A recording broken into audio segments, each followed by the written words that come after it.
want to welcome everyone this evening. We're glad to see all of you here in attendance.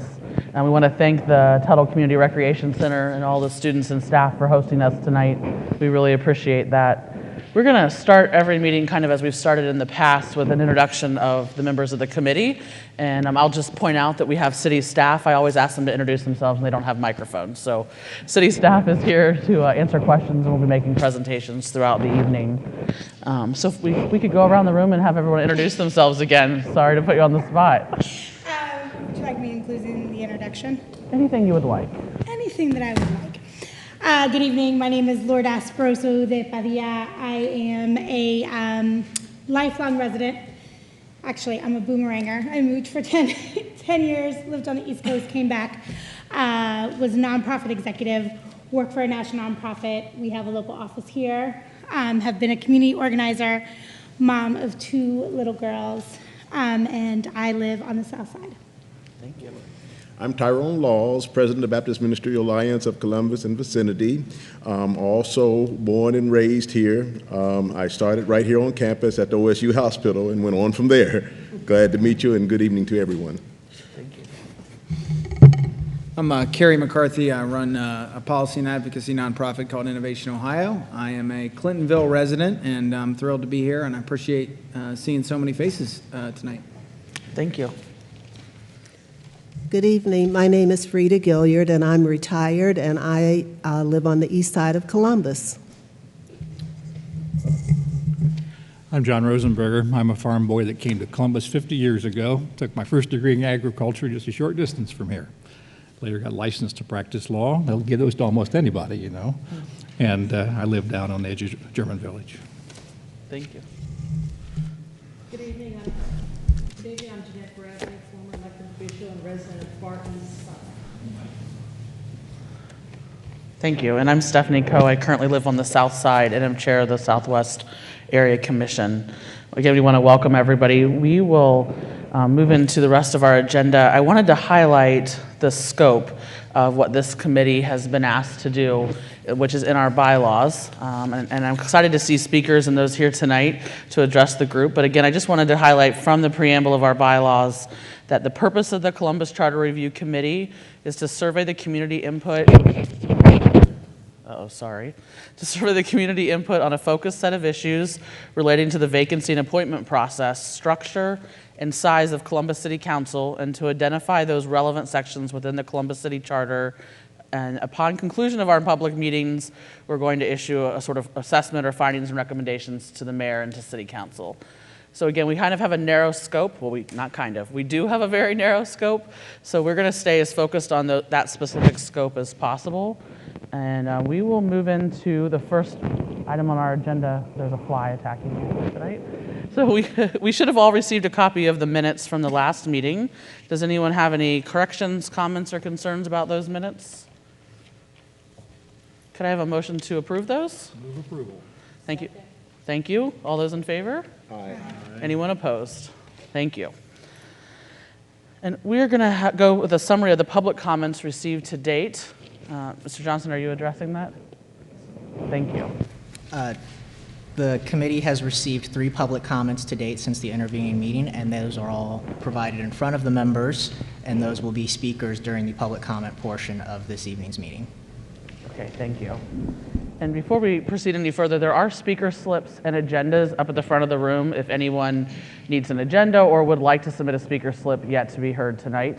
Actually, or for any other meeting, but yet to be heard tonight. They're on this chair up front, and I would say you can give them to Stephanie if you have anything. Thank you. Our next item is to discuss the previous public comments and presentations that were heard at the last meeting at the, I think that was Glenwood Recreation Center. So does any member of the committee have any questions or concerns, comments, things they want to address from the previous discussions? Okay, hearing nothing. So specifically, we did talk about the history of the charter review bodies as well as the structure of city governments in comparisons, primarily focused on Ohio at the last meeting, and we heard from Representative Curtin. I know there were some of the committee members who were not able to attend, but as always, I guess, the meetings are recorded and that link was shared with committee members as well as all the materials so that everyone could hear that. So without any questions at this point in time, we're going to move on to the presentations and discussion for tonight. So our first topic is the size of city councils nationally and in Ohio. And Edward Johnson's going to address that, one of council's liaisons to our committee. Yeah, sorry, please. I perhaps didn't comprehend the breadth of your request. Edward has done some really nice work on citizen satisfaction.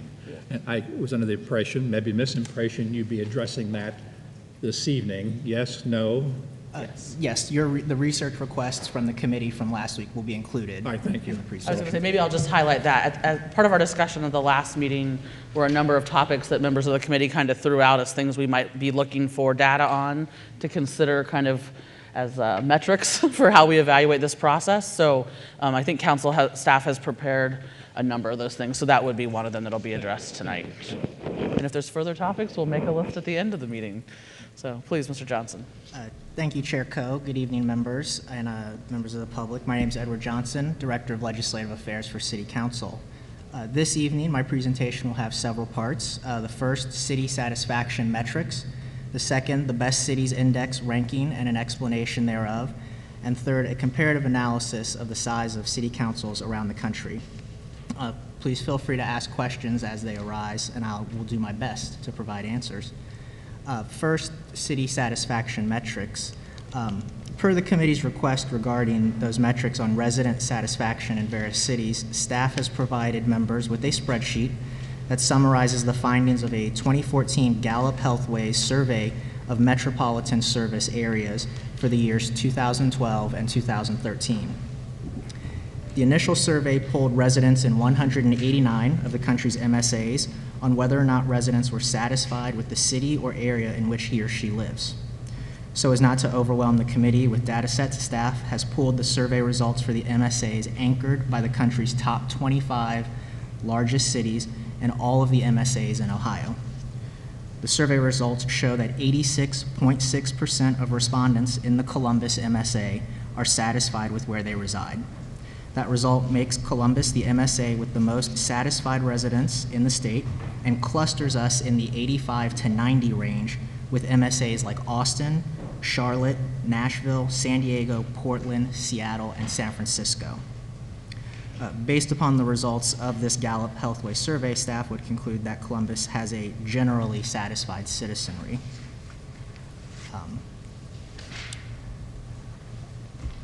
And I'm also, if there are any questions on that, I'm free to take those as well. But if not, I'll move into the Best Cities Index.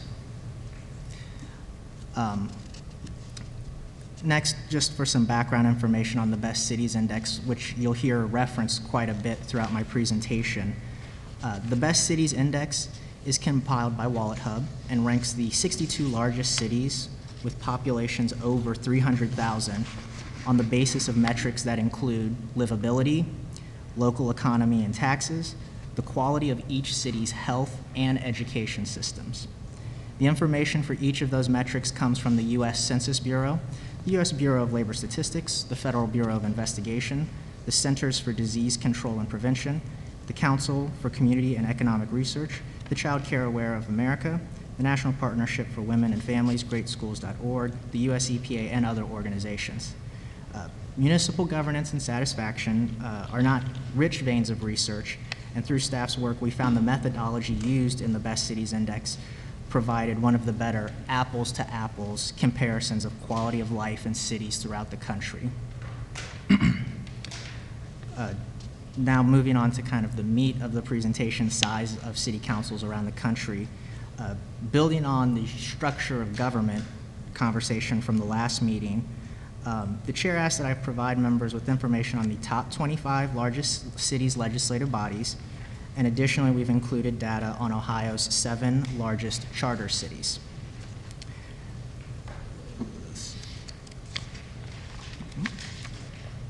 Sorry, next one. Members have in their presentation a table with rankings, and this organizes the top 25 cities based on population. Obviously, with New York City and its 8.1 million residents being the largest city in the country, and with Nashville being the smallest of the top 25 cities. Comparative cities with populations in the 800,000 range, based on 2015 population figures, were assessed by staff.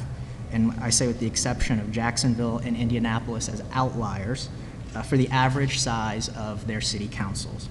San Francisco, with about 864,000 residents, Fort Worth, about 833,000, and Charlotte, with about 827,000, were averaged with Columbus, and the average number was 9.5 members of city councils for those cities in the 800,000 population range.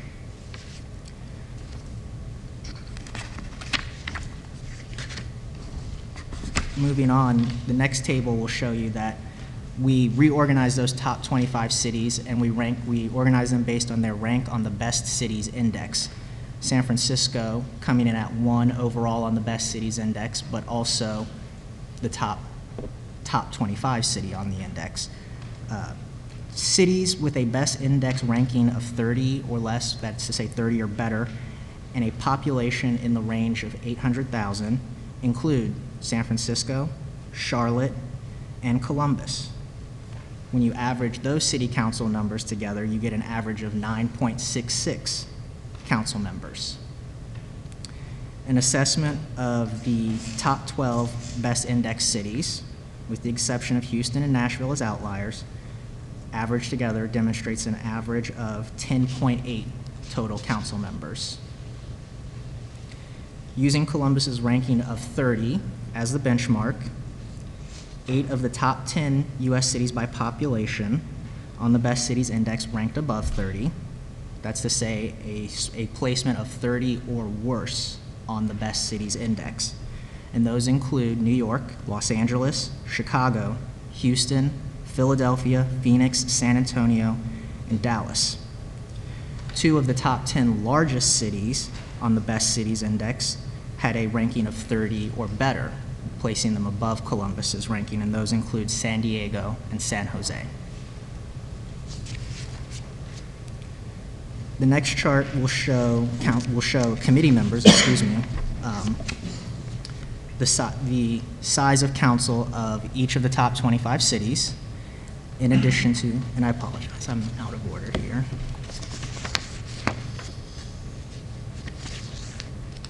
Go 2 slides ahead. Sorry. I apologize for the small print on the screen, but this chart organizes the size of council, including Ohio's 7 largest charter cities, in descending order. So Dayton with the smallest council on the list at 5, and New York City with the largest city council at 51. A comparison of top cities in Ohio, so those 7 charter cities, which incorporate the size of council by charter, establishes an average council size of 10.1 members. These cities, however, only Columbus ranks in the top 30 in the Best Cities Index. Cleveland has a ranking of 60th on the Best Cities Index. Top Midwestern cities on this index include Chicago, Detroit, Indianapolis. However, they generally do not offer an apt comparison to Columbus because their form of government, as we discussed at our last meeting, isn't comparable, or they do not have a Best Cities ranking. Further, aside from Detroit, the total number of council members for Chicago at 50 and Indianapolis at 25 are not necessarily applicable comparisons to what we have here in Columbus. Additionally, their form of government makes a comparison very difficult. Indianapolis with its city-county consolidated government, and then the fact that Chicago is kind of governed through state constitution, state code, and then its own special charter. That's not exactly what we have here in Columbus.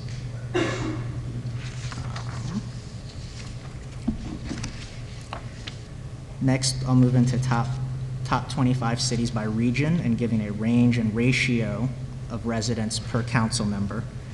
Let me one more time, sorry. The chart provided divides the United States into regions that we're probably all familiar with: West, Midwest, Northeast, and South, with further delineation throughout each region. What we will see when we break this down, the Pacific West cities, their member-to-resident ratio is between 76,000 and 264,000, and their councils range in size between 9 members and 15 members. The Mountain West cities, their councils vary between 9 and 13. The ratio, 173,000 at the top end and 52,000 residents per member at the bottom end. The Texas cities, the West South Central region, their councils vary in size from 9 to 17, and the ratios are 75,000 at the low end and 135 at the top end. The East South Central, the Tennessee cities, Memphis and Nashville, they have one council of 40 and one council of 13, with the ratios being between 16,000 and 50,000. The South Atlantic cities, councils between 11 and 19, ratios between 45,000 and 75,000. Mid-Atlantic cities, the 2 cities, New York and Philadelphia, 17-member council and a 51-member council, with the ratios being between 92,000 and 167,000. The Midwest, the East North Central grouping, which includes Columbus, council sizes between 7 and 50, and ratios between 34,000 and 121,000. The New England states, with 1 city, Boston, with a 13-member council and 51,000 residents per council member. And lastly, the Ohio cities, their councils range in size between 5 and 17, and the ratios are between 8,000 and 33,000. A majority of the most populous cities in the U.S. have a large range regarding the ratio of residents to council members. If council were to be enlarged, if Columbus City Council were to be enlarged to 9 members, the number of members per resident would be 94,456. If it were increased to 11 members, the number of members per resident would be 77,272 residents per member. An increase of 9 members to 9 members would be a 29% increase in size, while 11 members would constitute a 57% increase in size. With respect to comparable cities in terms of population, the number of residents per member is the following.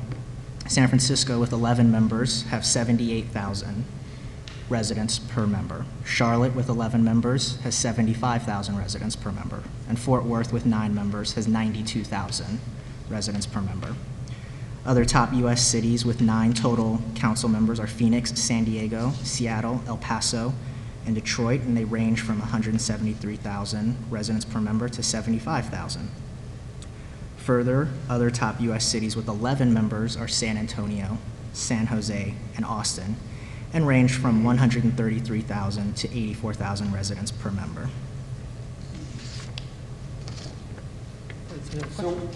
No, you're fine. So what's Columbus's current ratio of member to council? At 7, I believe we're using Is that what it is? 122,000, I believe. 122? Maybe there's a little change there that I can get you, but I think that's roughly the ratio.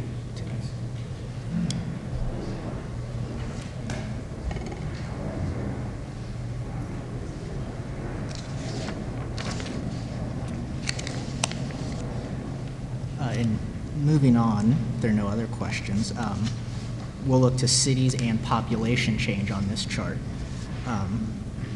As you can see, we start with the cities with negative growth at the top, where Detroit has a negative 5% growth rate in population from 2010 to 2015. You'll see in the middle, clustered with Boston and Phoenix, Columbus has an 8% growth rate in population change. And at the top end, Austin, Texas has experienced 18% growth in that same 5-year period.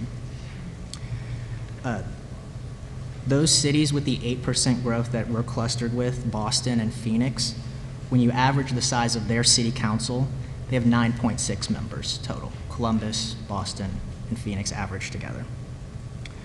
With the exception of Nashville and Houston as outliers, the median as well as the average number of council members for cities with 8% or more growth is 11. That's the average size of their councils. So, in conclusion, an analysis of the data reveals an inherently difficult task in extrapolating from these various components to determine a potentially appropriate modification to the current size of Columbus City Council. Among the top most populous 25 cities in the nation, 9 share our form of government. That's to say the mayor-council form of governance.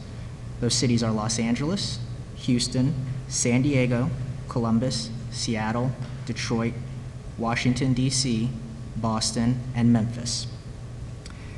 The mean population in 2015 was 1.3 million in those cities, and the average number of council members was 11.6. They averaged a 6.3% change in population over that 5-year period, and the ratio of residents to council members was roughly 109,000. From another perspective, the 9 top 25 cities with a mayor-council structure, the median 2015 population was 684,000, with 13 total council members and an 8% change in population, and roughly 76,000 residents per council member. Top largest cities with council manager forms of government include Phoenix, San Antonio, Dallas, San Jose, Austin, Fort Worth, Charlotte, and El Paso. They had a median population of 979,000, 11 average council members, and a 10% change in population. And that averaged them 89,632 residents per council member. Several large cities share analogous metrics that would prove useful for an apt comparison to the city of Columbus regarding size of council. Seattle appears to be the most suitable comparison to Columbus as the city closest in population with a mayor-council form of governance. While Columbus is ranked 15th amongst most populous cities, Seattle is 18th. Seattle is also in the top 30. They are above us, so we're at 30th. They're at 2nd on the Best Cities Index, and they have 9 total council members. Like Columbus, Phoenix has an 8% growth rate. It has 9 total council members. However, Phoenix has a council manager form of government. Fort Worth is 16th amongst the largest cities, one place below us. It is in the 800,000 range of population and has 9 total council members. However, it also has a council manager form of government, so different responsibilities for their council members. Further, we would be remiss if we didn't point out that in recent years, 3 cities, Seattle, Detroit, and Austin, have undergone changes to their form of city council. Seattle and Detroit, each with 9 members, did not change the size of council, but the structure of representation, and Austin grew from 7 to 11 members. An emerging trend that has come out in the research is an inverse correlation exists between the size of a city's legislative body and its ranking on the Best Cities Index. There are some exceptions. However, staff has observed that the larger the city council, the lower your place on the Best Cities Index, with the converse also being true. In conclusion, this overview requires thorough evaluation of many variables to determine whether and how the size of Columbus City Council should be modified. Thank you for your time and attention, and also I wanted to inform you that your other research requests from last week are going to be addressed by Mr. Brian Clark, Chief Policy Advisor to Mayor Ginther. Mr. Clark will present on the elections issues that were raised at the last meeting, and this is because of his specialized expertise as a veteran of the Ohio Secretary of State's office as Director of Policy and Research, his role in revising Title 35 to the Ohio Revised Code. He's chaired the Ohio Elections Summit in 2008 and the Ohio Elections Conference in 2009. He served as City Council's liaison to the 2014 Charter Review Commission, and he has been involved in over 24 candidate and issue electoral campaigns, including Mayor Ginther's campaign and the recent Issue 1 campaign. So if you have any questions, I will answer them to the best of my ability. Any questions at this time for Mr. John? I certainly have questions in due course, whether or not you want to interrupt this. Maybe finish the presentation and just roll it all up into one. Any questions at this point in time? Mr. Clark, do you want to address the next topic? Pardon me 1 second while I pull up the presentation.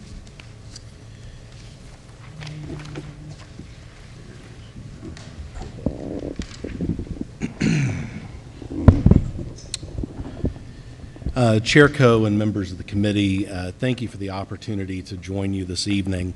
The last time I had the opportunity to address a group like this was 2014 for the Columbus Charter Review Commission. That commission led to 3 ballot issues 6, 7, and 8 in November 2014. Happy to say that Columbus residents overwhelmingly supported all 3 of those issues, with the lowest being 71 to 29, the highest being 82 to 18. So I think that that shows Columbus residents put a high degree of confidence in groups like this, so thank you for serving. Chairperson Coe asked me to take a look at elections and benchmark Columbus and the 25 largest cities in the nation. And there were 2 specific questions that we were asked to look at. The first is, what impact does council governance have on election outcomes? And in particular, what council governance features, if any, may lead to more competitive elections? Don't want to insult anyone's intelligence, but I do want to make sure we're sort of speaking the same language as we go through some of these elections terms. So I'm going to very quickly go through some key terms, and all the committee members have these in front of them. There are 2 main forms of voting in the 25 largest cities. There's one that's not listed that I'll also give a very brief overview on. Plurality voting, which is what we do in Columbus. A candidate doesn't need to receive a majority or 50% plus 1 in order to be declared the winner. They only have to receive the most votes out of that particular election. Majority voting is the opposite. You have to get 50% plus 1. Majority voting is typically seen in a runoff election system, and plurality voting is typically seen in a primary and general election system like we have here in Ohio. By place elections. So this is something you probably have not heard before, because this isn't something that we really do here in Ohio. There are quite a few states in the country that have at-large council members, but they don't run in a field election like we do here in Columbus. They actually file for a specific seat, not for a specific office, and then they run head-to-head against the other people who file for that seat. This is very similar to how we run unexpired term special elections for our city council.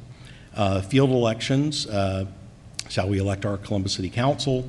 People file for a specific office. Voters can choose up to the number of seats to be filled. So for example, next year, there are 3 vacancies on council. Voters will be able to choose up to 3 candidates. They're not required to, but may choose up to 3. Field elections are only seen in plurality systems. We've seen all of these before: mayor council, council manager, consolidated mayor council. Partisan and nonpartisan elections, very straightforward. Is there a party ID on the ballot? It is very common to see people run as independents or unaffiliated in partisan cities. It's also very common to see people run with a party identification on their campaign literature or on slate cards in cities that don't have partisan elections. The top and lower ranked cities, we're going to be using the Best Cities Index that Edward referred to previously. The next 3 are ward or district-based council governance structures. In this instance, when we're talking about ward elections with no at-large, we'll be looking specifically at the ward races in that city, not all elections in that city. Pretty self-explanatory. All council members, aldermen, or supervisors are elected by district. Ward elections at large by place, we discussed earlier, have both districts and at-large, but the at-large is run in the same manner. The election is run in the same manner as district elections in a head-to-head. Very frequently seen in cities that use runoff elections. And then ward elections, at-large field, self-explanatory. There's one form of election structure that I don't get into here because it would probably take an entire PowerPoint to explain, and that's instant runoff voting. There's one city in the nation that does that, and that is San Francisco. It's a method that is used in some other countries. It's not used widely in municipalities here in the United States, but instead of having a separate runoff election, it essentially compacts the general election and the runoff election to a single election based on a voter's preference. So rather than choosing 3 candidates, you would rank your candidates in choice of 1, 2, and 3, and then your votes are allocated in that manner. So the methodology, we benchmarked 25 cities in the United States. We collected original election data for the previous election cycles that covered all council members. We did not attempt to do a longitudinal study over many, many elections, so I will issue that caveat at the beginning. But we did look at cities that had both staggered and unstaggered terms. Cities with staggered terms cover 2 election cycles. Cities with unstaggered terms are covered in a single election cycle. All told, we looked at 405 council seats in this analysis. Here's a list of the top 25 cities. You've seen these a lot throughout this process. It's the same list that Edward's been using. I will issue one additional caveat with the staff's analysis of the elections.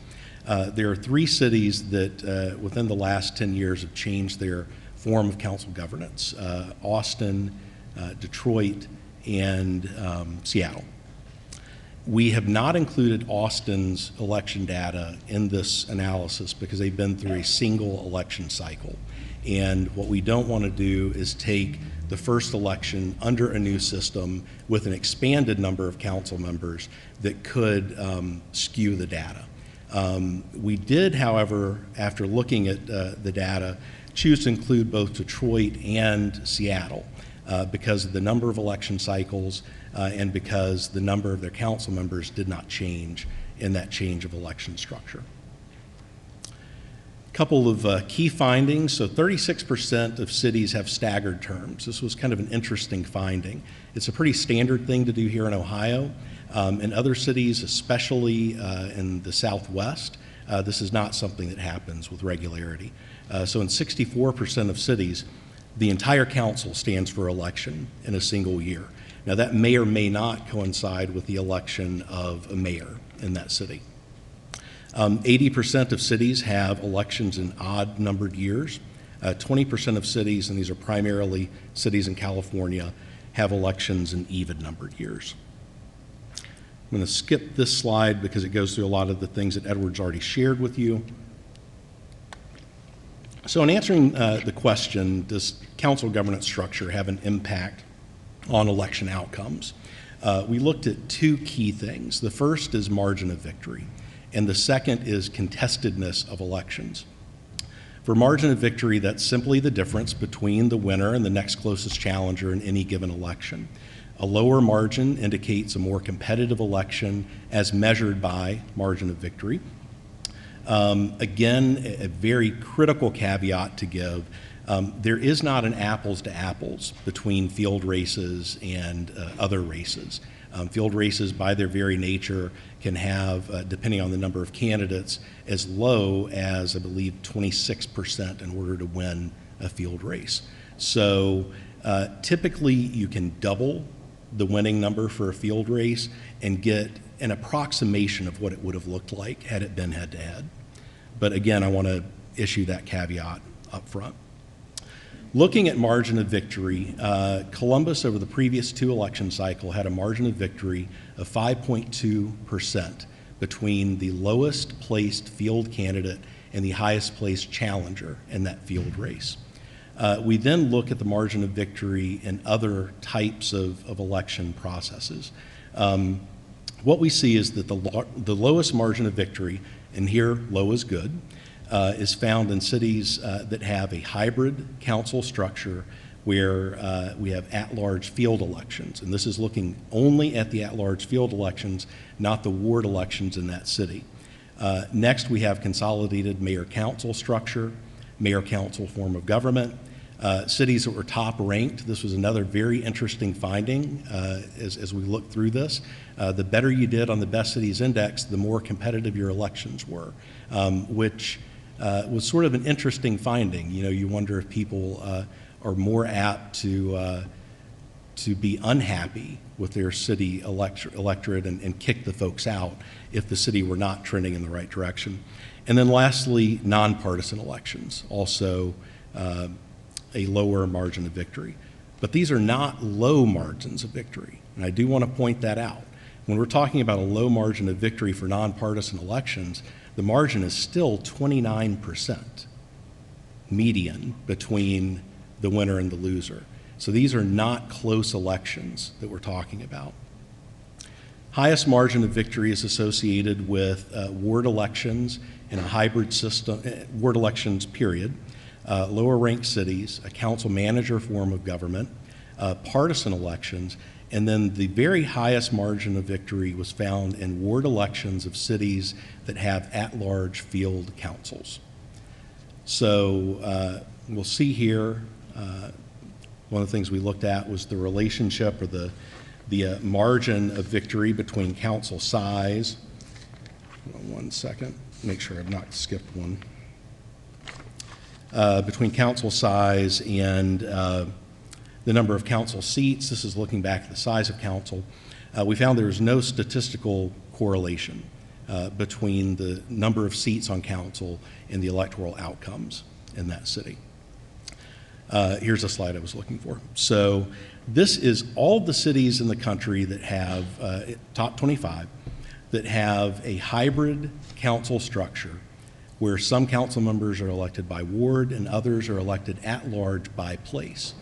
The great thing about this is it is an unintended study in election outcomes because the elections are run the exact same way. They're head to head, so the outcome is an apples to apples comparison.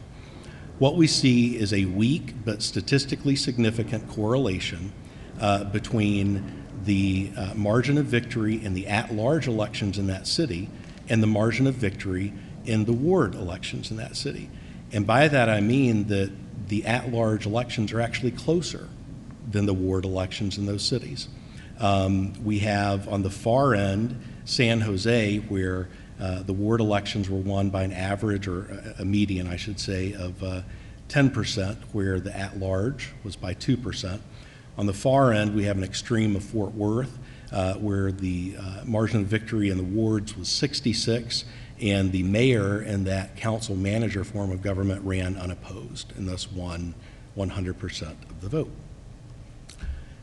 Here we have what I think is even more interesting finding, and this is the margin of victory in hybrid councils where you have the council elected by ward and then at-large by field election. On the far end, we have Philadelphia, where, and due to rounding, 100% margin of victory. That's because only 40% of their district elections were contested. And even in contested elections, people won by 80+% on average. On the other end, we have Denver, where much closer, and again, if you remember the caveat to double that at-large number, that would be 59 for the district elections, and then you would have 21.55 or 43% if you doubled it for their at-large. And I do want to go back to Philadelphia and Boston because this is just really fascinating. Again, 100% for their districts in Philadelphia. Their at-large field race, the lowest placed winner, won by 0.01%. That's how close that race was. You look in Boston, 100% for their district races. Their field race, the lowest winner, 3% above the person who placed just outside of winning in that election. Our next piece of data looks at contestedness of elections.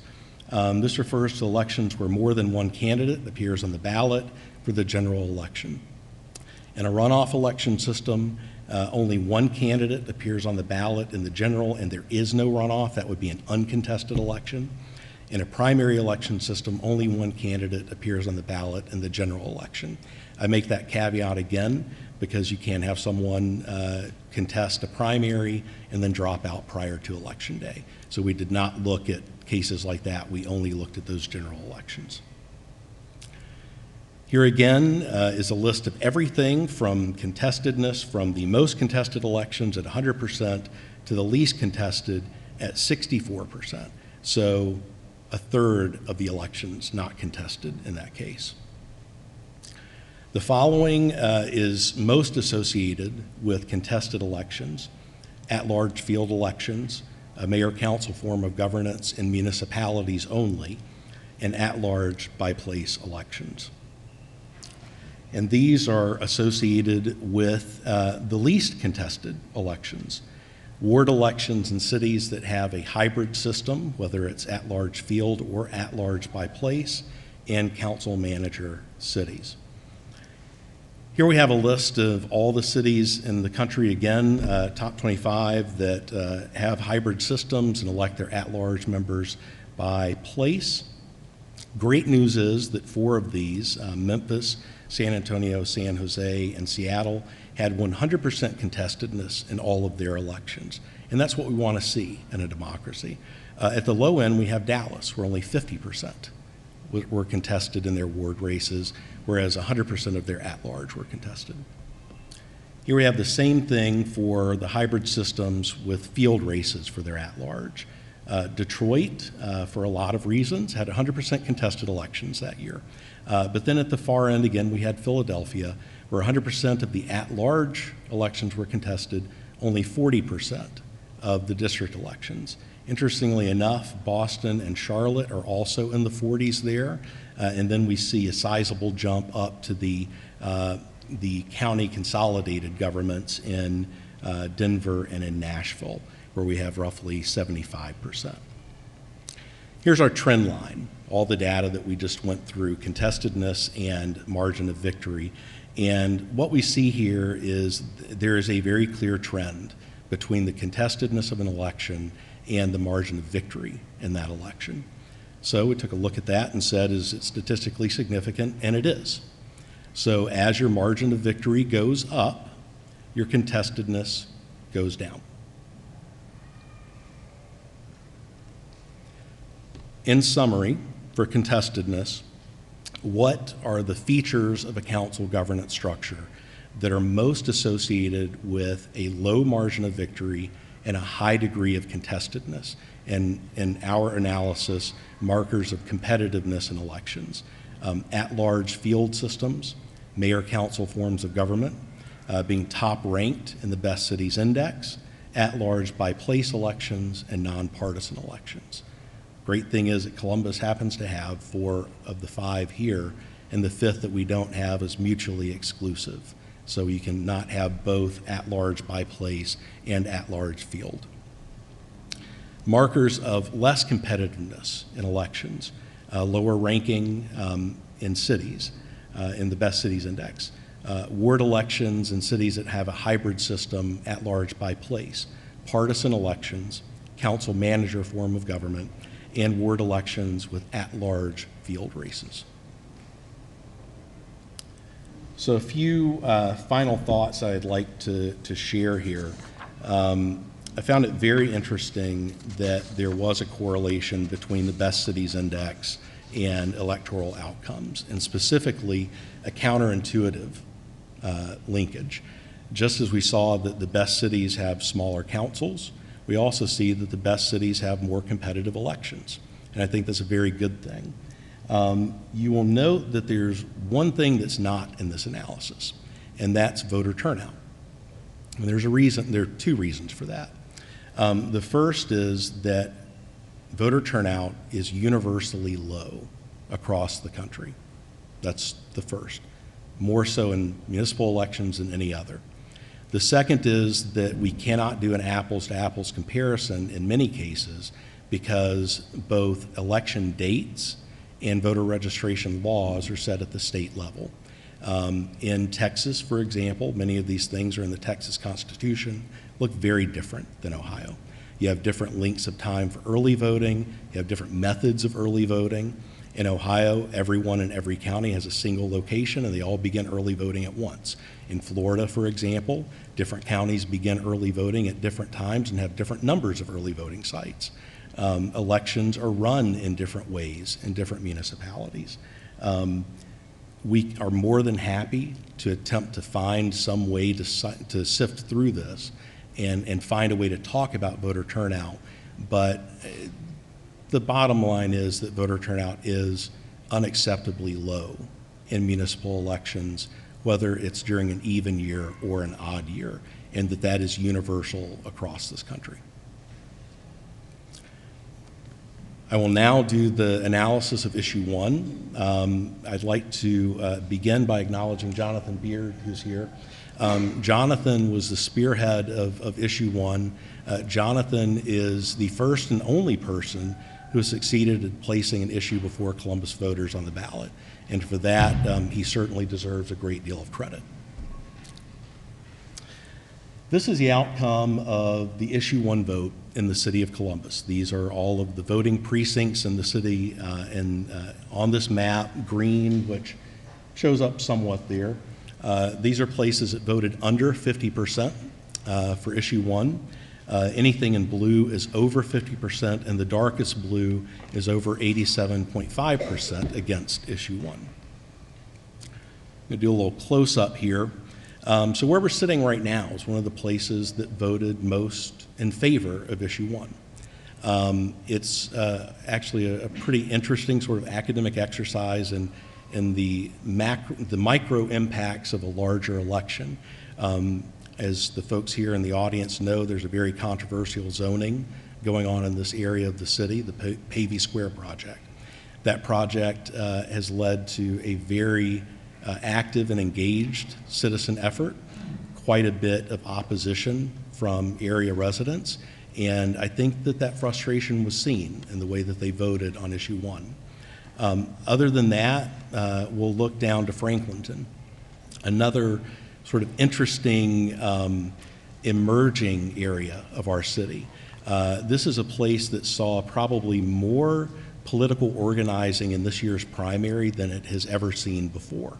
And we saw that organizing continue in issue 1, where an organization called Yes We Can, Columbus, was actively engaged in Franklinton, organizing folks in support of issue 1.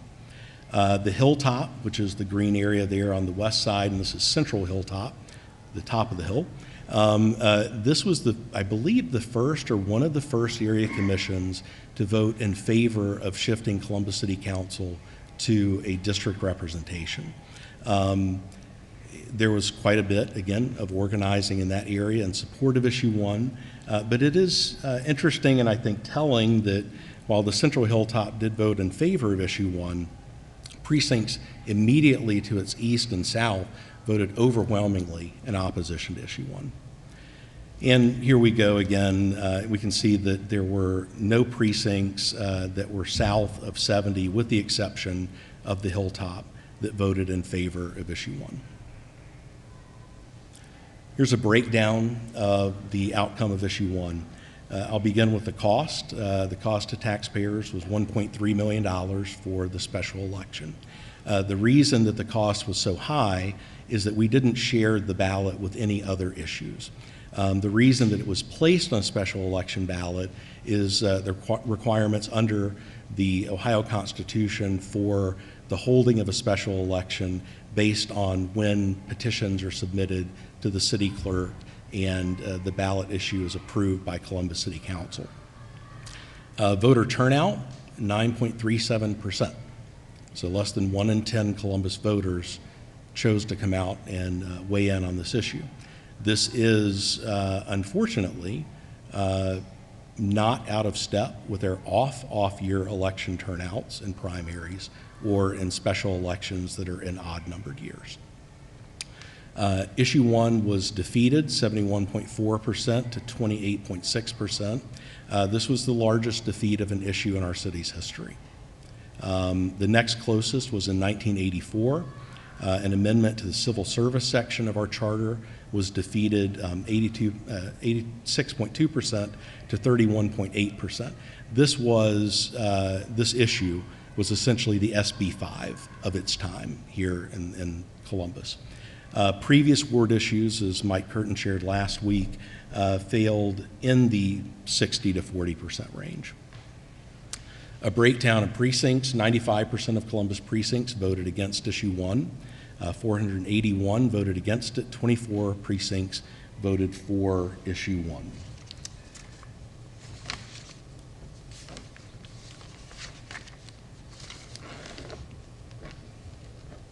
So in closing, I would say that Columbus voters, at the times that this has been placed on the ballot, have uniformly rejected a change to their charter in favor of a hybrid or a all-ward system here in the city of Columbus. That vote width has grown over time and was quite evident in this year's election. And with that, I and Edward would be happy to answer any questions that you might have. I have a couple questions. And maybe you don't know this off the top of your head, but when you talk about voter turnout and you just used a number there, how does that compare to when there is a significant turnout? You know, I think, does it go from 9 to 20 or 9 to 50? What do those numbers look like in a good turnout? So if you're talking about significant turnout in an odd year election, 35% would be a massive turnout in an odd year election. And I apologize that I can't remember the word or the words, but when you were describing the system where someone would sort of designate a specific area, can you describe more about that form of election or structure? The by-place election? By place, yes, thank you. So, a lot of cities in Texas do this, and you see this very frequently in the council manager form of government.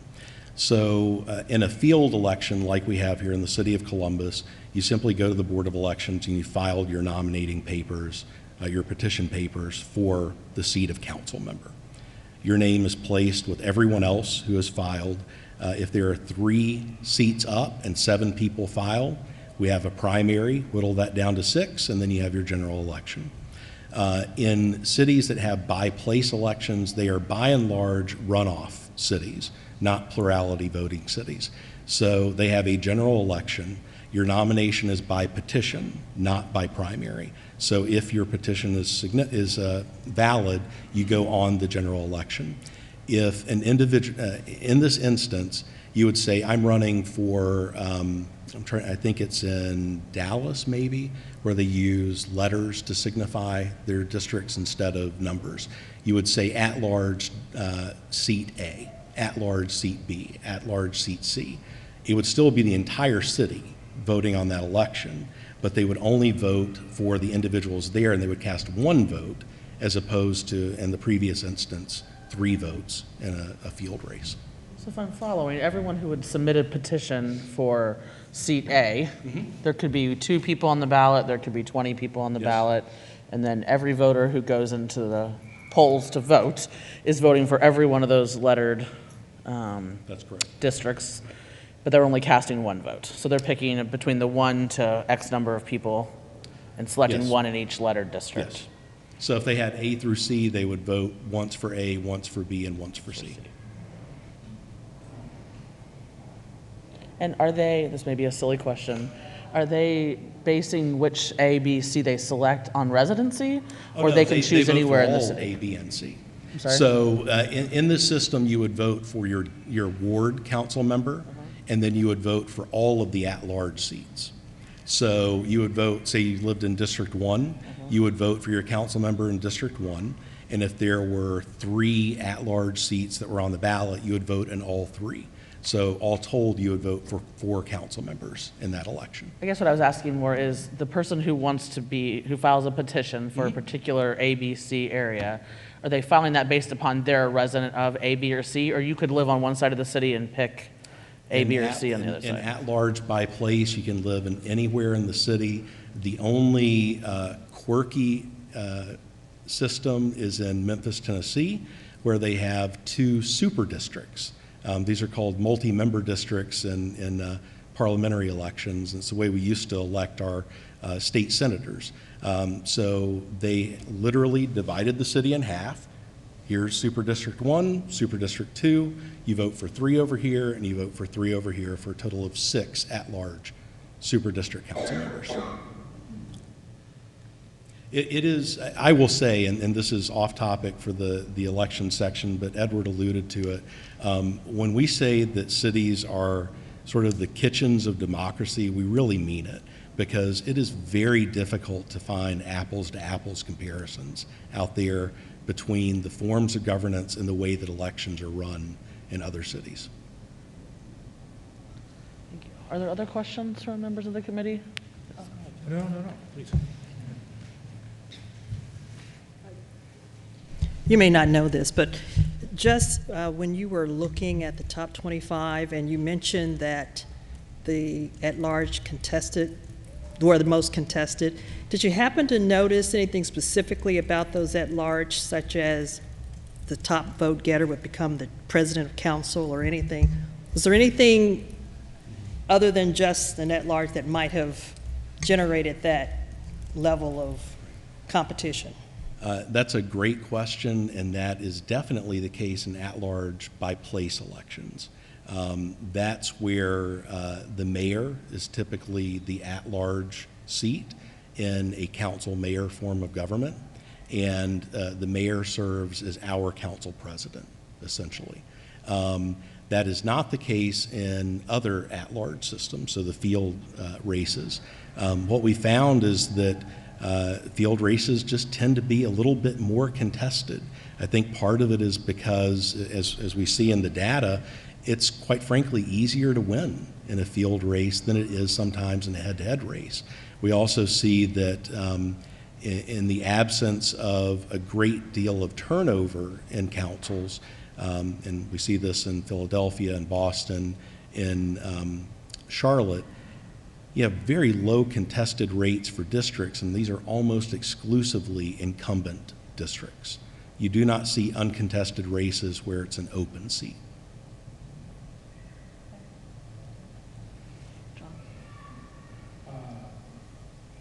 Stuff here. I don't think we have. Will we get this electronically? Yes, absolutely. Thank you. Will you be at the next meeting? I can be if you'd like me to be, and I'll also be providing. I'm very serious about this. It takes time to No, I was actually process. going to Yes. suggest that I think that there's a lot of data here that I think answers a lot of the questions that we asked for the last time, but I was trying to process as fast as you were talking, and I'm pretty sure I failed. So I think that it would be probably a good idea if we all digest a little bit, and I'm sure there will be follow-up questions as to how, because I think one of my things is, how do you interpret all of this? I mean, I think you guys did some good summaries, but trying to figure out still what to do with the data, for lack of a Right. better term. I think we'll specifically put that on the next agenda to kind of, we always have a follow-up, but usually we're pretty silent. So I think maybe going back, and if you could be here to address some of these same topics, I think that would be beneficial. Thank you. Certainly. Yes, that's responsive. As we were being impaneled, I read some articles in the paper about the fact that there are actually Republicans and Democrats both on this body. And apparently we're supposed to take our side and, fight for what's best for our team and all that sort of stuff. But my issue really is one of getting the best people elected. And frankly, I don't care what their politics are. So when we go to this question of contested competitiveness, would you venture an opinion about which gets us the best people in the race? I trust the people to choose the best person in the race. Right. I'm interested about getting the best people in the race. Just as elections are decided by the people who choose to show up, elections are formed by the people who choose to run. And I found it very heartening that cities that score the highest in Best Cities Index, cities that score the best in affordable housing, in educational opportunity, in job opportunity, in economic growth, in population growth, cities where residents are most satisfied with the elections in their city. And I have some data that I'm going to share with folks. I unfortunately don't have the slide available, but we'll provide this to you electronically. Prior to this meeting, I spoke to Mayor Ginther, and asked if he would be comfortable with us sharing some of the polling data that we have going back for 5 years here in the city of Columbus. We've been tracking for probably the better part of 15 years, right track, wrong track here in the city of Columbus, a very basic question that anyone who's run for office knows very, very well. So we ask a very simple question. Do you think that things in Columbus are going in the right direction, or are they off track? And going back to the tail end of the Great Recession, 2011, was one of the low points in modern history in Columbus.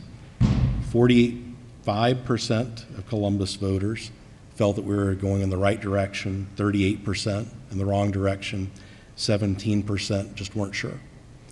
Fast forward 1 year, and it's amazing the difference a year can make. We shoot up to 62% right track, 21% wrong track. 2013, 61% right track, 25%. 61% right track, 25 wrong track. 2014, 68% right track, 21% wrong track. 2015, 67% right track, 19% wrong track. And poll based on data that's about 2 weeks old here in Columbus, 71% right track, 18% wrong track.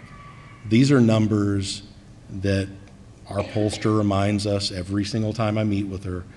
These are numbers that are unheard of in large cities in the country. These are numbers that you would expect to see in Upper Arlington, in Bexley, in suburban areas of our state, not in a large city. I think that that speaks not just to how people feel about their city, but direction in general, but also the leadership that they've chosen for that city. Brian, how many people were polled? How many people were part of that? Yep. All of these polls would have to have about a 500 sample. Margin of error on that would be roughly plus or minus 4.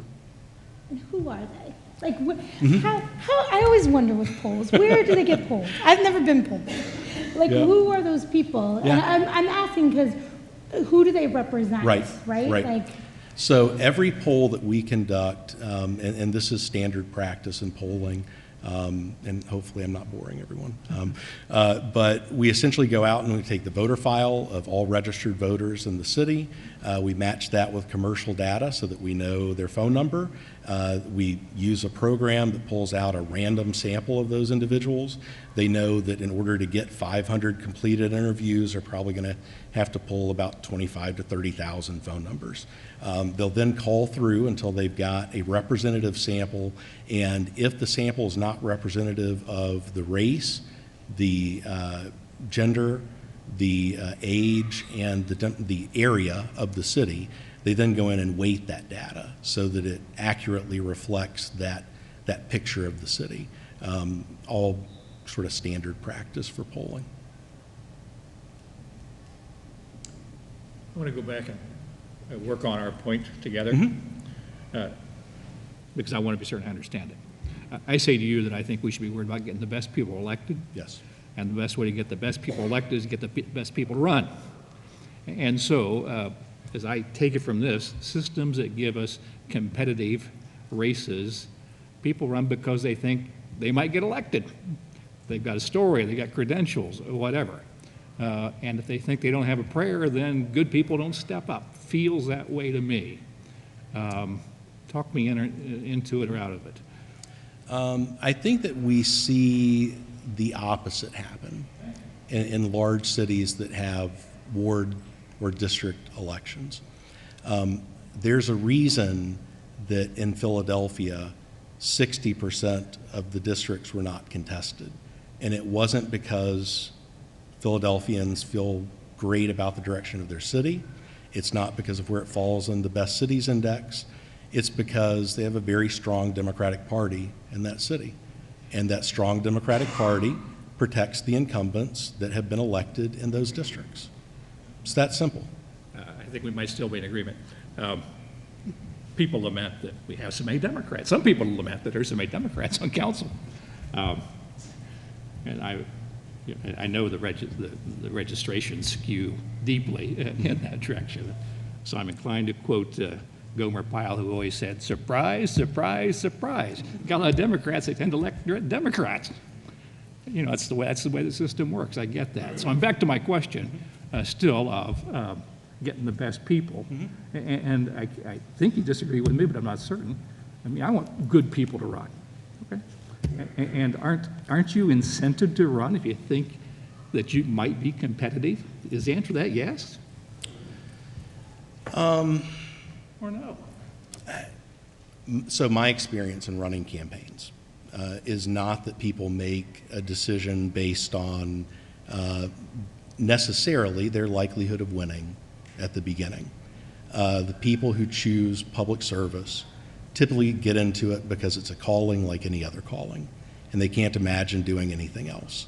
I will be in the distinct minority in this room when I say this, but I've had the pleasure to work with a lot of different elected public servants of both parties.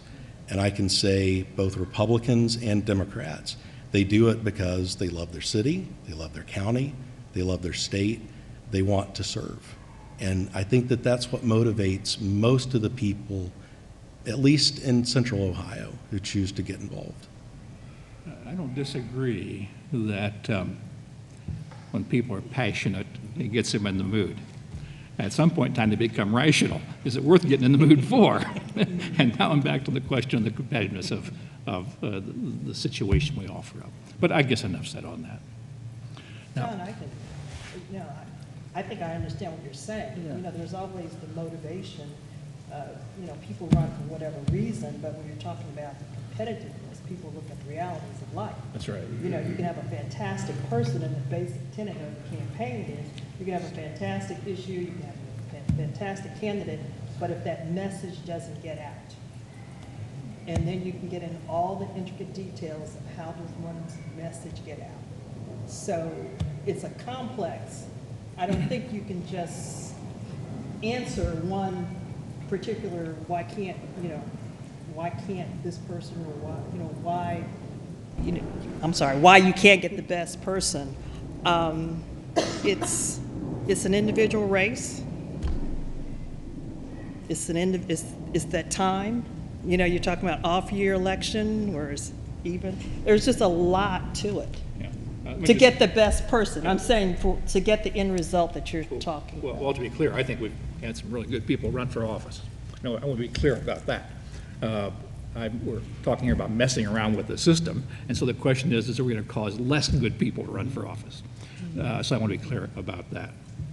Well, you know, I thought the data was pretty interesting. I mean, you know, if you're looking at incentivizing high quality people to run, it would seem as if a governance structure that is producing low margins of victory and tight margins of victory, and has a high rate of contested elections, you would think intuitively that would produce greater opportunities for good people to run than systems where they are predominantly uncontested and large margins of victory, right?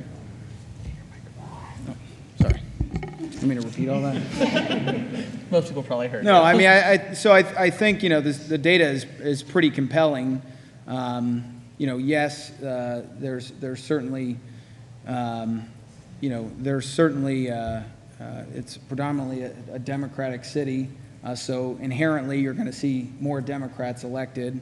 The same would be true if we were in a different place. But, you know, when you're looking at measures of a healthy democracy, I think, you know, competitiveness and contestedness are two important variables to look at. I don't know if this is a fully developed thought.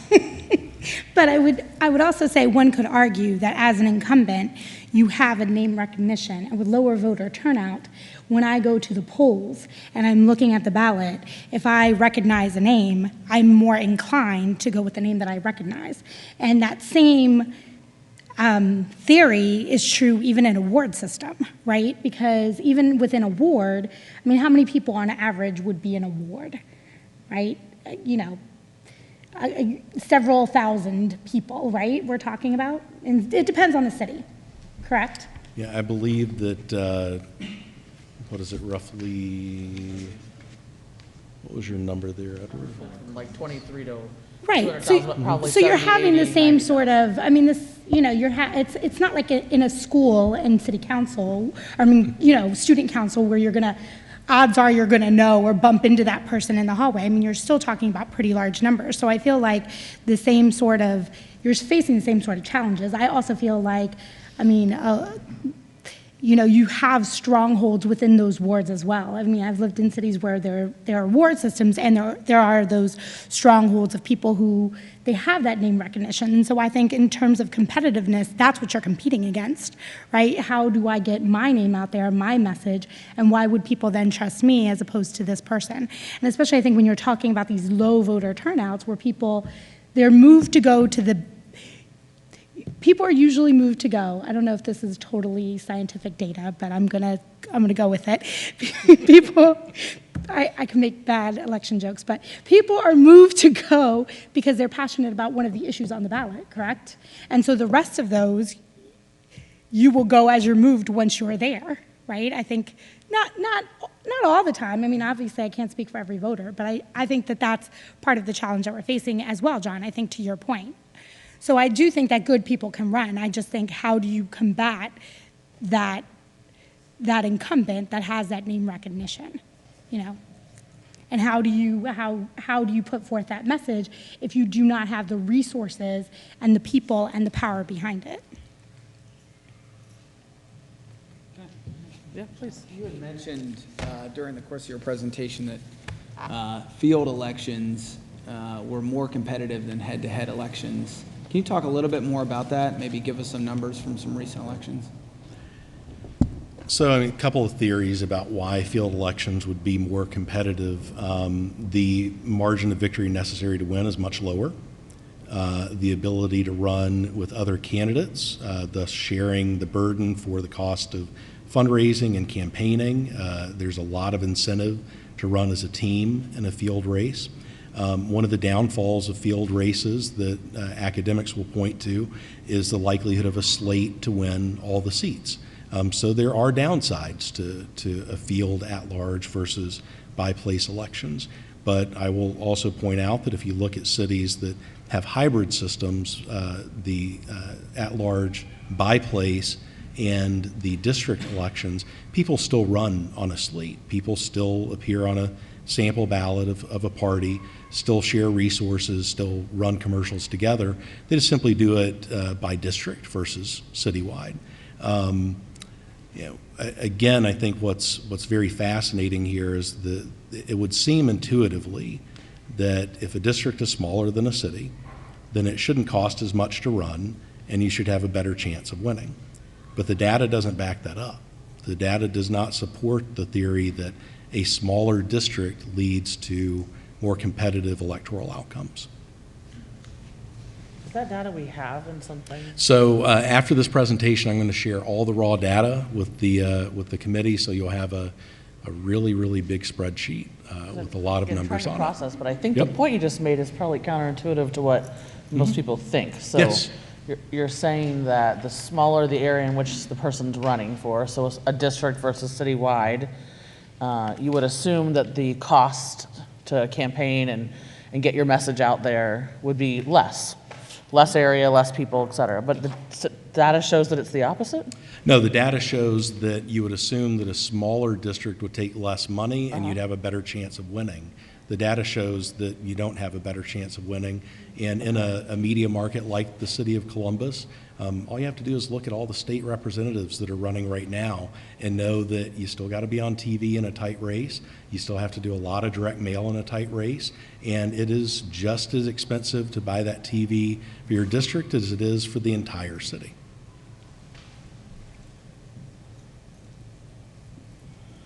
Any other questions tonight?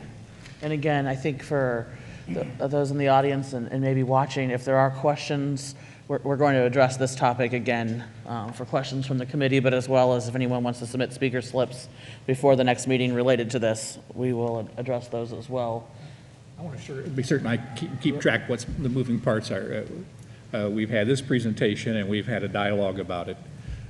We had a presentation from Edward a moment ago about numbers of people on council, which we haven't yet had a dialogue about. Yes? Is that right? Am I keeping track of what we talked about and what we haven't? Yes. And then maybe finally that one about citizen satisfaction. Okay, so every time we say we're done with questions, I think, well, are we done with all the questions or just the questions on this piece of it? And I guess my point is we can absolutely answer and have as many questions and comments as we want to tonight. I just want to make clear that there's a lot of data to digest, so we will definitely start the next meeting with these sort of same topics initially to address our questions as well as anyone in the audience. So are there topics you want to still ask questions about tonight? Well, not with respect to Brian. Okay, so we're going to go back to Edward. Thank you. Thank you. But if you have a question for Brian, you can still ask him too. I do, I have one question. Okay. Just for the, asking for a friend, let's pretend I don't, a map. These divisions in this map, what does that represent? Not that, I know the little precincts, but I'm saying these larger where the black lines are? Those are just Intersections? roads, Just roads? just roads. Okay, it's not dividing the city in any sort of way or anything? Okay, sorry. Questions? Okay. Carrie? As you were looking at the satisfaction index, and as you were sifting through the research, did you come across any measure of responsiveness for governance structure, whether it's municipal or just more broadly? Is there any way to measure that? Did you come across anything in that respect? Not in my research since the last meeting.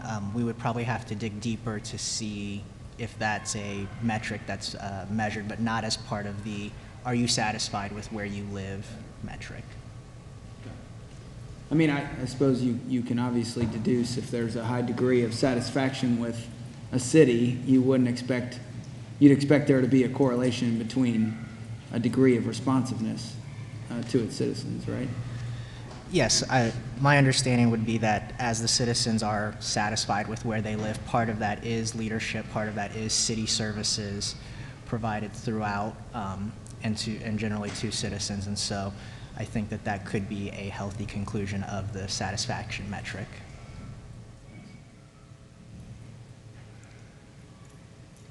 Other questions? The number of people on council. Yes. Yeah. I just don't know. I'm going to move on. I feel very far away from everyone. Sorry, my back. Well, Edward, I said to you before the meeting, I was really pleased with your work. I really, really was. This whole thing about citizen satisfaction I thought would turn out to be a wild goose chase. I can't believe you ginned up something that actually gives insights. But I think probably our initial gut that told us when people are happy, they tend not to want to change a whole lot of things. And when they're unhappy, they may want to change some things. So I don't know if we really advanced the ball, but thank you for, I thought it was helpful. I thought your work was really wonderful when it came to this question of council size. So, I mean, I just didn't know what you would gin up on that, and I was really, really pleased.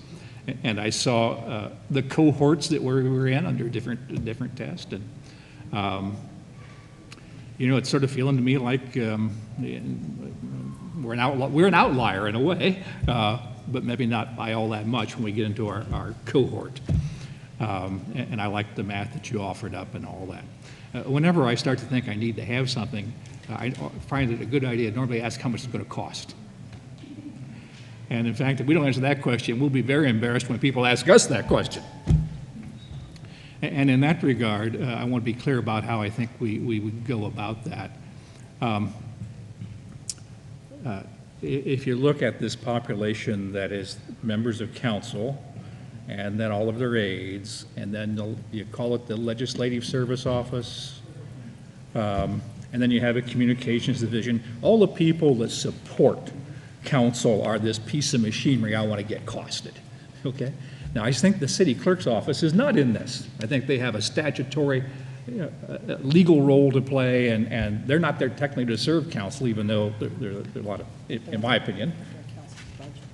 Well, but they can tease out of council's budget the council component as opposed to the city clerk's component is my point. And then in my rough math, I divide by 7, and that's what it cost us to have a city council person. While they're modestly compensated, that's the cost of having Now, it may not be a perfect computation, but it's probably good enough for what we're trying to do here. And when people think they want a whole bunch of people, we need to know, well, how much we're talking about. Now, to turn in a different way, and having done business with council a lot on weighty issues, I was always comforted that I could go see all 7 of them and we could talk it out.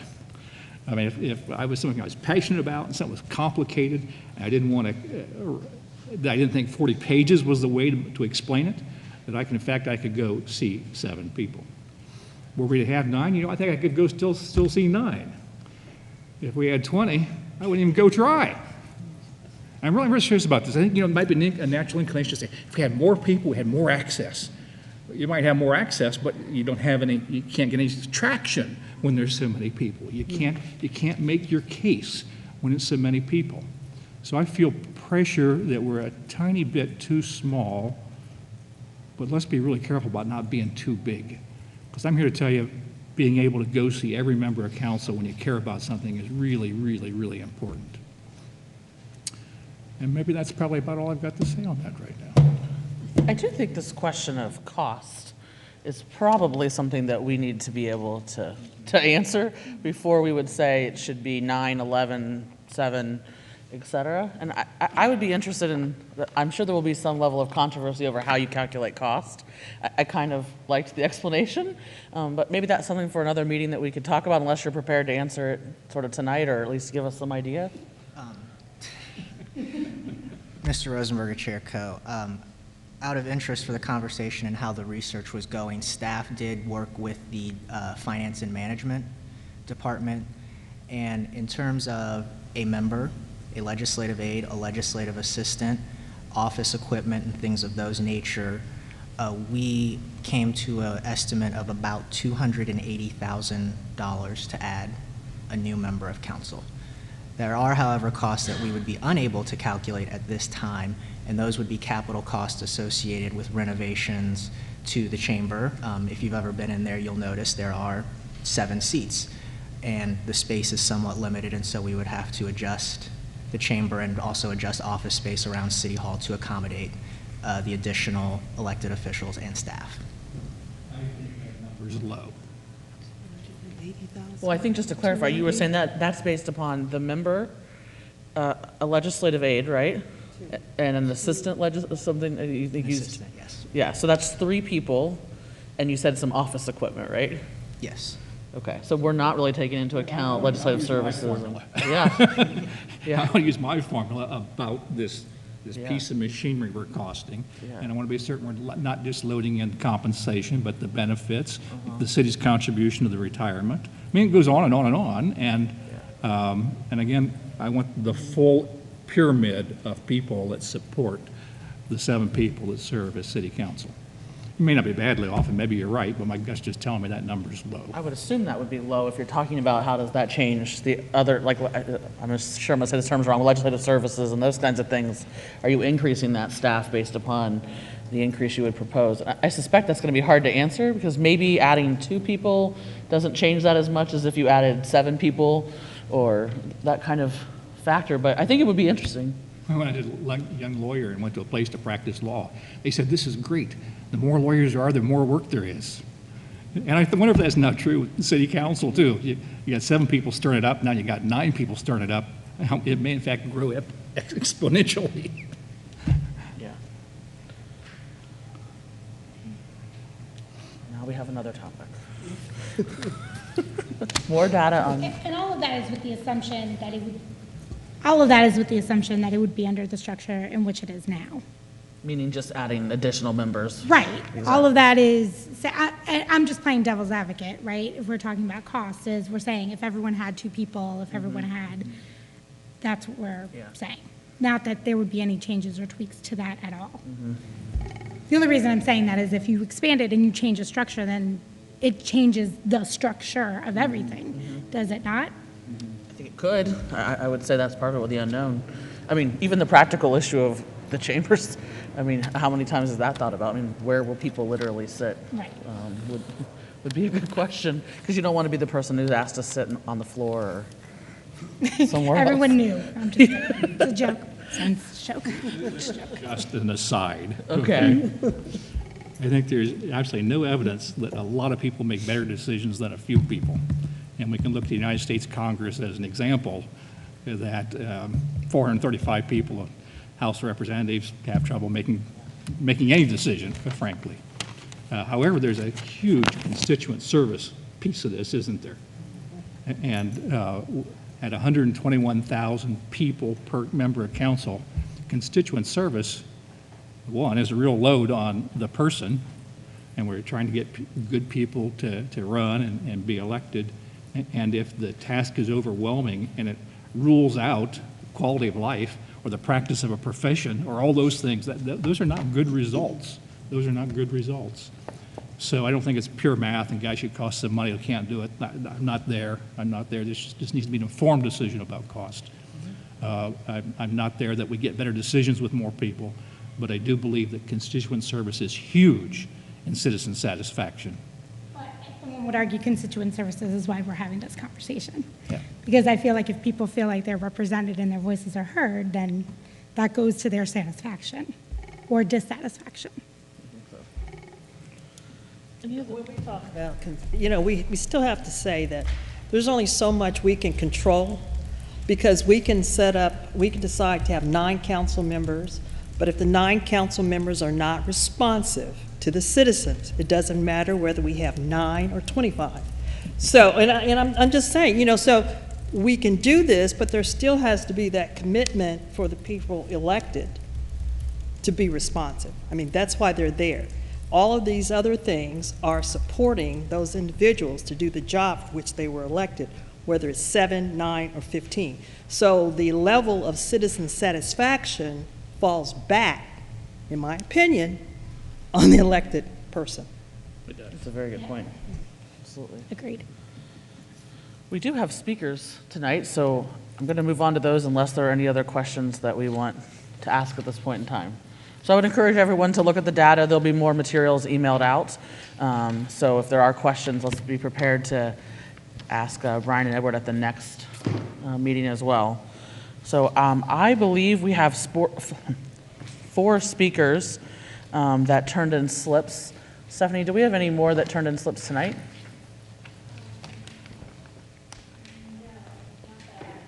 Okay. So we are going to have 4 speakers, and hopefully you're all familiar with our process. You at least got the part about submitting your information to tell us you wanted to speak tonight. But again, we're going to try to stick with the scope of this committee, and we will allow 5 minutes for each speaker. And at the end, if there's questions and comments from the committee, we'll ask those as well. But your presentations, we're going to try to limit this to 5 minutes so we can have time to hear from everyone and then ask any questions or have any follow-up. So I believe... I'm sorry? Well, if you have questions or comments from the committee about the speaker's specific comments, when they're done, we won't, that doesn't have to be part of their 5 minutes is my point. And I think I'm going to ask these speakers to go in the order in which they were received. I apologize if I don't. That's one of the speakers, yes. So I believe Tom Dillard was the first. And I apologize for saying names wrong. Is it Dillard? Please. And if you could just state your name and any organization that you represent, we would appreciate that. Tom Dillard, and who do I represent? NA, not available. Okay, perfect. You represent yourself. Citizen, yeah, look. Couple things. How long do I have? 5 minutes. John, watch my time. Don't let me go crazy. The thing is, open it up with this. The root of your decision, right, isn't the number of folks. The root of your decision really is form follows function. You have to figure out first what the function of council is, and then create a form or a mechanism to fulfill that function. If you just count numbers, you'll miss it. Point 2, 32% participation in the voting process means we're in trouble. For someone to put that up to say that's the standard, that is not the standard. That's the event that's happening now. And so for y'all to consider putting together a structure that will yield a 34 or 38% participation rate in voting would be a crime. So I hope we would reach for something a little bit more than that and not accept status quo. Now, that puts a lot of pressure on you, as you've been saying, but that's the problem. That's the work you have to do. My passion for this whole thing is maximum feasible citizen participation. That's where I'm coming from. You saw the material I handed out to you. So, part of the things you need to look at is, number one, that the legislative process really is social policy planning. No more, no less. It gets sanctioned by the state and therefore becomes laws and regulations and stipulations. That's what it becomes. But it is social policy, and policy has two core functions. One, to enable a particular behavior, and two, to restrict a particular behavior. That's its total functions. Now, here's the piece the council faces and you face in terms of coming up with a structure. Number one is, do we have a structure that allows for the citizens to actively participate and engage in the social policy formation and discussion? If we do, right, then you got the right structure. If we don't, then we've got the same basic kind of piece. So that's basically it. So I break it down to social policy is what you're really doing, and then people have to make decisions based on those social policies. Politicians like votes, citizens like engagement and participation. Two different things, two totally different things. So that's part of it. So what I'm gonna suggest to you, and I've handed this out to you, you got it, is that there's real benefits to the city, for y'all that are kind of following the bouncing ball. There's real benefits to the city in terms of the right structure. And they're on page 3 of 12 and 4. And I'll just cover them briefly so folks can hear. Community participation makes it more likely that you'll come up with policies that are effective. Ain't that the gospel? In terms of things that are effective and work. Number 2, community participation leads to community ownership and support of whatever initiatives come out of the social planning or legislative effort. If the citizens don't support it, what good is it? You know, it's kind of a way to think about it. Policymakers, particularly elected officials, can gain politically from involving the community. Community members can inform policymakers about changes in circumstances. All of that good stuff begins to happen. The most important one, community participation, energizes the community to continue to change in a positive direction. For any of you that has worked at the neighborhood level, and I have, and spent a lot of time doing it, is that the door-to-door communication that makes the difference, right? And I'm not favoring whether it's wards or whatever else, but we're missing that kind of piece that's happening. The structure that we have now does not facilitate citizens really being involved and engaged in the decision-making process. They show up, like I'm doing today, give information, like I'm doing today, right? It doesn't get recorded, may get recorded, but probably not acted upon. We have a series of commissions doing that. So most of our folks are shut out of the process. And I'll share this with you. There are some very bright people in this city that know a lot of stuff and know how to do a lot of stuff. We have Omni universities, right, a bunch. Ain't got them involved. And that's part of the piece. So that's really my whole crux of my thing, maximum feasible participation. And form follows function. Your structure must enhance and improve the whole kind of participation in the process. And I'll give you an evaluation that you can use for your process. I'll give it a page here. Ooh, there it is. Give me 2 minutes. 3 minutes. Okay, hold on. Can you talk, anyway, I'll can you talk into the microphone just as much so we can make sure we're sorry. picking you up? No, just want to make sure we pick you up on the microphone.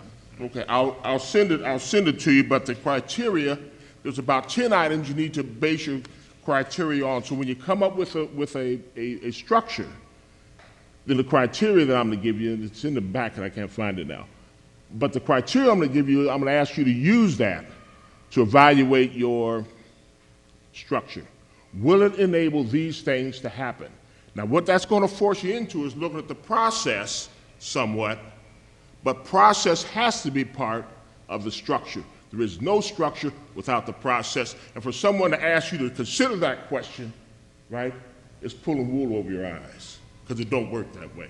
Thank you very much. Good work. I appreciate your effort and your volunteer piece. Keep it up. Thank you. Thank you. Our second speaker tonight, and again, I apologize if I don't say your name correctly, is Ruth Parisi. Oh, thank you.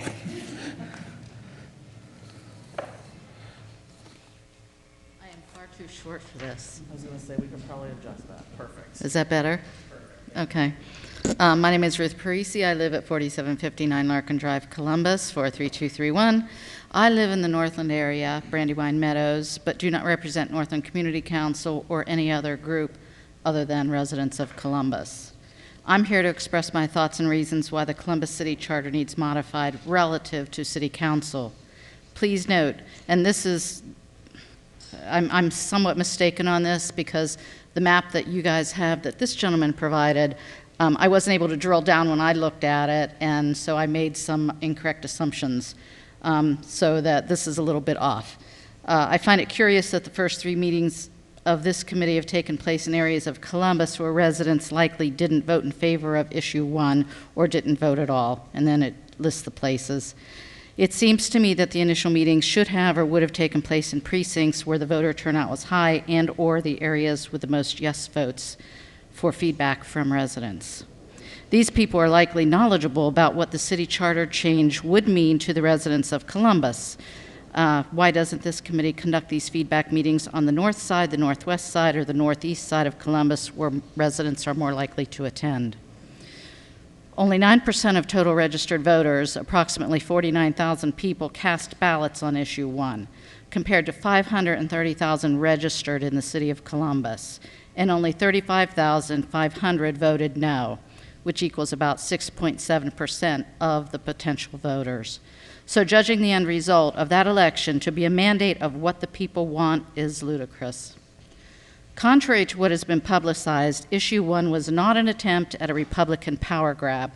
I viewed issue 1 as an opportunity for Columbus residents to have a designated person on city council to whom they could go regarding their neighborhoods, aka wards, issues. This has nothing to do with party affiliation. Let me repeat that. This has nothing to do with party affiliation. Having all at-large council members does not benefit the people, it benefits the council members. The at-large city council is accountable to no specific group of Columbus citizens because not all areas of the city have the same needs or issues. Jonathan Beard and Whitney Smith did an admirable job at trying to help Columbus residents understand that there was nothing bad about what issue 1 would have done for all of Columbus. Issue 1 would have given residents someone who would be accountable to them, since the voters in each ward would be the only ones voting for that council person. As it is now, everyone in the city votes on all council members, which is utterly ridiculous. There is no way about 850,000 residents can be adequately served by 7 at-large council members. Do the math.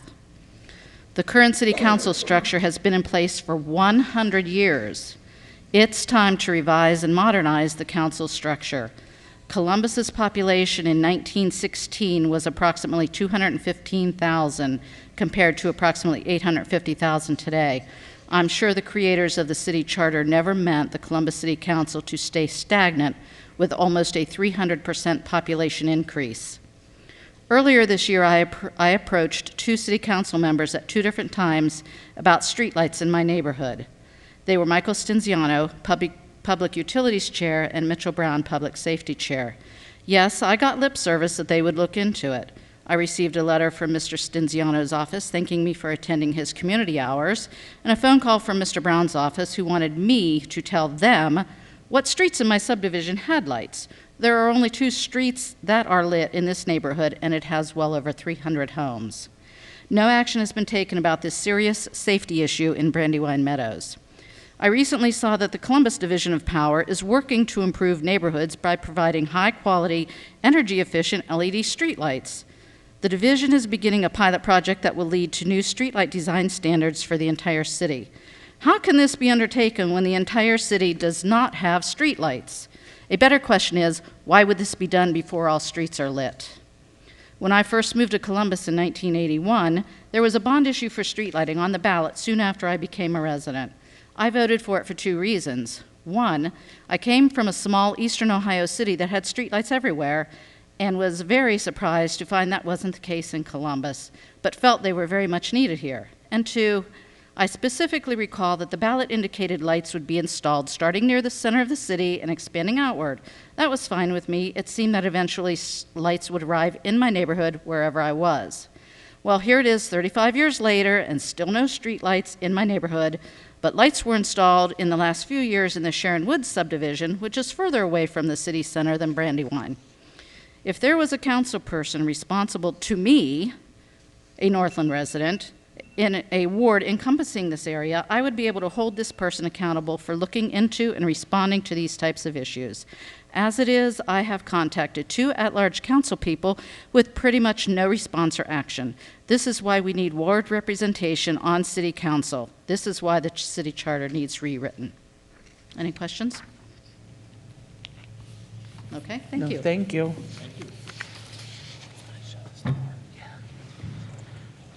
Our third speaker tonight is Jonathan Beard.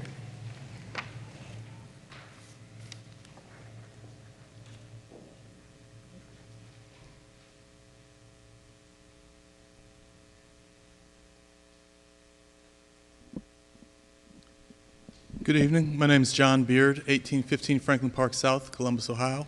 I'm here to talk about charter amendment and so forth. As you guys know, I sponsored issue 1 and got that on the ballot. The citizen-initiated effort to change the charter.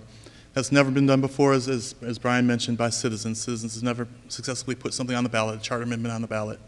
And I think the results showed that, in that we had no organized support. We had opposition from the Democratic Party establishment and opposition from big business. So this was truly citizens. I think that that vote is a reflection of that the fact that we were outspent, whatever it was, 16-1 or whatever, we couldn't compete. We didn't have $1 million to throw out there in advertising and so forth. I sent you prepared responses and hard copies as well today. I'm going to veer away from that a little bit and just respond to some of the conversation here and try to respond to something. First of all, size of council. There are lots of ways to look at it. The one way that hasn't been addressed yet is the size of our city geographically. Columbus is 225 square miles. You can fit Columbus, you can fit Cleveland, Cincinnati, and Akron within our corporate boundaries. And we still have smaller councils in all of them. So geography is important as well when you think about that. And I think you can drill down and get an average of 3 or 4 cities, and that's what it is. But among the top 50 cities, the average city council is 13 members, 2 elected at large, and 11 from districts. So that's, I think, where I would start to norm what a council looks like in terms of representation.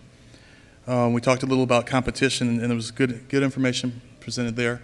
What wasn't included as part of that is satisfaction. So what I would suggest may be happening is in districts, you have a higher level of satisfaction with your elected representative because he or she is there, knows you, and knows your issues and advocates for you, which, as Ms. Parisi said, does not happen now. I got involved in this because in 2005, at the corner of Main and Champion, there was an open-air drug market, and the boys were shooting at each other and killing each other, and we had it on videotape, and we could not get council to move on it. Respectfully to John Rosenberger's comment about the 7 members at large, that's a recipe for burnout. If you work in a neighborhood, you're chasing down 7 people who don't know anything about your issue, and just burns you out. We're going through that right now with the Black Lives Matters issue, where there's not a single council member that will respond to a letter that we sent back in 2015. We followed up 3 times. We testified in council, and we asked for some council's position on things like use of force doctrine in civilian review boards, and we can't get responses back. And this is even from the Public Safety Committee chair. So there is a lack of accountability when you have 7 members at large, and it frustrates and tires and burns us out, those of us who do the work in the neighborhoods. Back to this notion of satisfaction. We did the Best Cities Index. I'm from Cleveland. Cleveland probably did not rank very well in the best cities.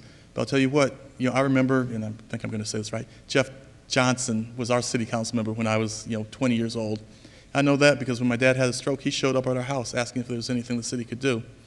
And I remembered that when I was looking at some YouTube videos on minimum wage, and Jeff Johnson stood up in city council chambers and said, citizens are out gathering petitions right now, but we can do minimum wage, $15 an hour in Cleveland right now through action of our council. And he said, I've sat in enough living rooms and I talked to the people, and this is what my representatives need. I won't hear that from any of the 7 members on city council now, but I've heard that from Jeff Johnson, who I remember came and sat in our living room after my dad's stroke, okay? And so there is a level of satisfaction. There is a level of people who will advocate for you. You know, my thought was, you know, with these shootings, we had this all on video. You know, we were showing stills, we were showing videotape of people getting shot in the street, and we couldn't get council to act on an issue of life and death. And, you know, in community development, there are a whole bunch of issues before you even get there that need addressed. So we need somebody from our neighborhoods that understands our issues and represents us. Because chasing 7 people who don't know squat about what you talk about is not fun. Let's see, talked a little about competition. In Columbus, you know, we've now got a Democratic Party that's in control. So there's, I think, Ms. Bradley is the only black elected official who gained her seat by election rather than by appointment since 1969 when Dr. John Roseborough was elected. So right now we're getting, as a black folk, we're getting our folks who are selected for us, that then we vote on as incumbents, who don't have enough money for their own elections, who are in the 2011, 2013 elections, no black council member raised more than, trying to do the math backwards. Let's put it like this. The council president provided from 72% to 90% of the campaign funds for all the black incumbents who were running.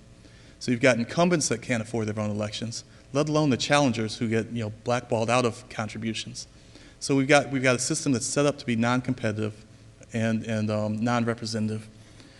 So we've got, as citizens, we've got to demand fair and competitive elections. A part of that is elections that, you know, even the incumbents can afford, let alone challengers. We've got to at least have a system where there's a potential for competition. Just real quickly, I heard the buzzer, but going back into my prepared remarks, I'm going to go back to the Section 2 of the Voting Rights Act, which essentially back in 1982, Congress made at-large systems essentially unlawful, where there's evidence of racially polarized voting. And that's for a reason. That's because structurally at-large systems dilute minority votes. And that's a serious issue. And you know, when you get to the system where black folks can't even afford to run for election, where where the establishment is presenting candidates to the community to vote on, that's just, it's unacceptable situation for us as black folk. We should be able to elect representatives, whether they be black or white, of our choice that represent us, and we shouldn't have to ask for white folks' approval for it. They shouldn't have to be checked off on by white folks. So that's an equity issue. There's no other reason needed to change and have some district representation other than the fact that what we have right now is likely unlawful. The NAACP Legal Defense Fund just sent out a FAQ addressing Columbus and addressing at-large elections, and they've termed at-large elections as discriminatory practices, which Section 2 of the Voting Rights Act bars. The Department of Justice has initiated over 300 lawsuits against municipalities. The LDF in their memo said that, you know, if cities don't move forward in changing that, they can look at 2 to 5 years of litigation and millions of dollars of election of expense. Now, we didn't raise all that when our issue was mischaracterized as, you know, this 25-member council sponsored by the party of Trump to create permanent Republican wards. You know, we didn't raise that issue because we thought that was divisive. But it's a reality. You know, we have reached out to the LDF, we have reached out to the Department of Justice. We would like to do it locally. We don't want federal oversight of our elections. But at the end of the day, you know, what I would say is, as black folks, you know, we need to have some control of our elected officials. Thank you very much. Thank you. And I will just add that I believe it's the November 17th meeting. Someone correct me if I have the date wrong, but we've asked a few OSU professors to come address some issues, and this question of the Voting Rights Act is one of those things that we've asked them to address, so we will have some discussion about that. I think I see head shaking. It's November 17th, correct? Okay. We have a fourth speaker tonight. It is, I'm going to say this wrong, Deb Suplak? I'm trying.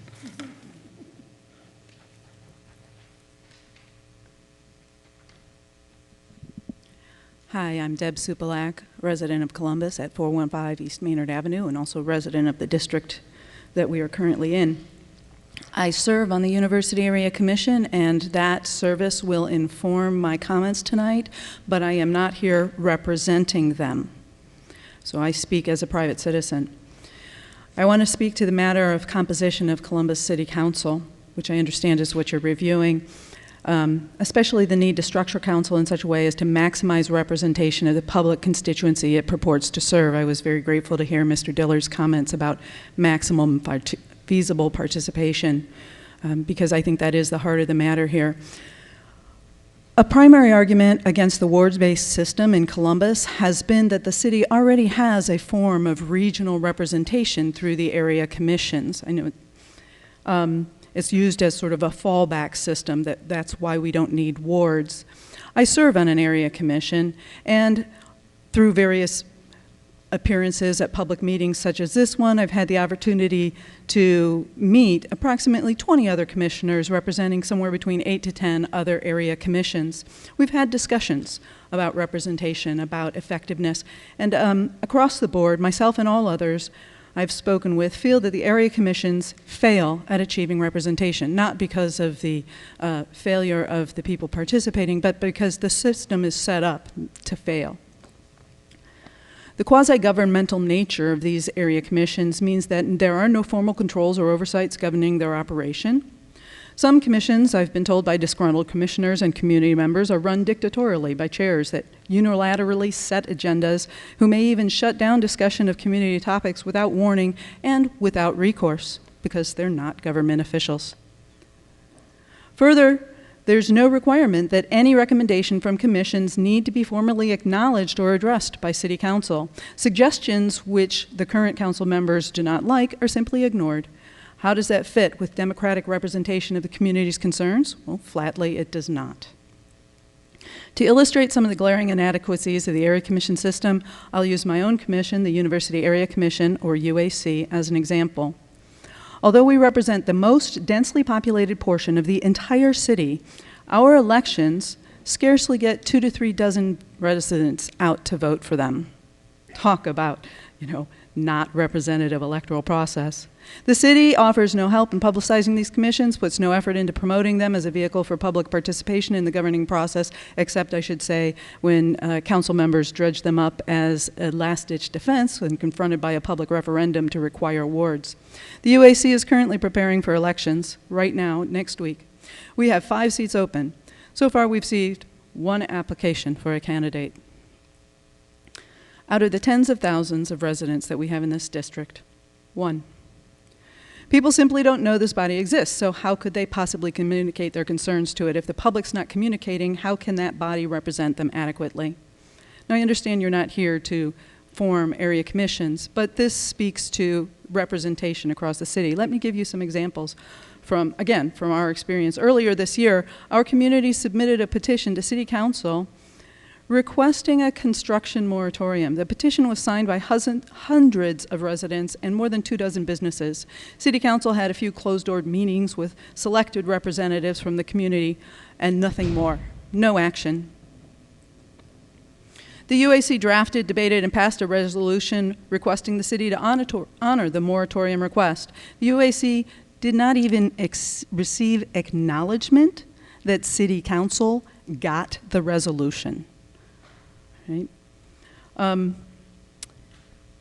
If these matters had been brought before council by a ward representative in an official capacity, the concerns of the public would have at least had a public hearing and had the full due process that would be required by law. Citizens would have at least had the opportunity to see council debate and vote on their regional concerns. That doesn't happen under our system. It didn't happen this year, and it hasn't happened in the past. Columbus has become one of the very most financially segregated cities in the U.S. under the current city council structure. I find it hard to believe that there's so much satisfaction with the fact that there are areas of our city that are really, really desperately poor and areas that are desperately wealthy, and that continues. I don't think people are satisfied with that, but it happens because those poor areas have no representation on city council. Under the current city structure, part of that system has relied on largely secret area commissions that are rife with cronyism. We need a new system. We need council members who are appointed for the purpose of representing the concerns that are unique to various portions of the city. Thank you. Thank you. Any questions at this point? I'm dismayed, only because when I was more active, I think area commissions were highly regarded and listened to, and I mean, there was a moment in time when it was like, you couldn't get it done at city council unless they knew how the area commission felt about it. Now, that may be a misread, but that was a time. That was a time in our history, I think. And so here I've just been happily going along thinking, well, that must still be working. And so this is, breaking news for me. And Jeanette, I mean, are you taken back by that a little bit, or? I think this falls into what I said earlier about it falls on the elected officials. I'm sorry. I think it just goes to what I said before, is responsiveness to the needs of the citizens, and that's what each council member was elected to do. I don't think there's a silver bullet to our issues. And it follows from that there's not a one-size-fits-all solution. But you're right. I mean, the commissions, and with all due respect, that's one person speaking, but the commissions for many, many years have been the cornerstone of getting feedback from our neighborhoods. And, I don't want to talk about way back when I was on council, but you brought it up. But it was. So, and I don't know if all commission members feel this way that was mentioned tonight, but, there are dedicated citizens out there who faithfully go to the meetings. They meet with developers and decide how money's allocated or should be allocated, and they do present it. I don't think the system has totally gone by the wayside, John, but it did work. I hope so. I hope you're right too. But it was a very formal process, and the council members did take it very seriously. So, This is a topic I'm passionate about. I just have a question. How long have you been involved with the University Area Commission? Since 2012, as a regular commission, 2015 as a commission. Okay, and I think, number one, I've asked that this be a topic that we address at a future meeting as well. I personally am extremely passionate about area commissions. I've been the chair of the area commission where I live for I don't know how many years, and been involved since 2008, and have probably been involved in some of the more controversial things that the city's had to deal with, especially development-wise, over some of the years. And I think that Jeanette's comments are right on. I mean, my experience has been that council is receptive. Your comment about meeting with 7 members of council, have been there, done that many a times. But I think some of the points my experience, some of the points that you make in here are some of the issues I think we may be able to make recommendations about addressing. There have been some, I get the name of this wrong, commission on commissions in the past that have looked at some of these issues. I too agree, help with getting elections structured. We have the same election problem, some consistency. I've previously served on the Development Commission, and how each area commission handles notifying residents of meetings is inconsistent. So I think there are things that could be done to help address some of the issues while still giving each commission sort of its own flavor for its own area. I think we don't want to make them so identical that they lose their neighborhood and community touch, but I think there are consistent things that could be done. So I would anticipate from my own perspective that recommendations related to how area commissions get used, or the further study of how area commissions are structured and used, would be really important. I don't think it's gone by the wayside. That's definitely not my experience, but I think you raised some things. May I suggest one measure that you use? We don't have you on a microphone. I'm certain that they can hear me. I can speak. I just want to suggest one measure that you use as you evaluate the effectiveness of area commissions. Look at how many times an area commission votes down a particular development proposal, and how many times that gets overturned at council. I think that you will find it's pretty close to 100%. That city council negates the area commission votes. Well, I would have to disagree with that, because city council's never negated an area commission vote that I've been part of. So it's not 100% of the time. I'm sure of that. I don't want to say never to anything, but I don't believe they've ever voted opposite of our recommendation. Edward, do you want to address? Yes, Chair Coe, and I apologize if I didn't hear everything. The thudding of the indoor soccer camp in the gym startled me once or twice during some of the comments. but I believe the area commissioner was referencing the Pavey Square development and some of the issues related to that. In terms of, and I can provide a timeline of interaction, I was not necessarily the analyst on staff that was responsible for it, but my understanding is that this was brought to City Council. This was not necessarily an issue that was going to require a rezoning or a zoning variance at the time. This was development where in that area there were 8 historic structures that a developer wanted to essentially take down and put a 150-foot plus high-density development on that area.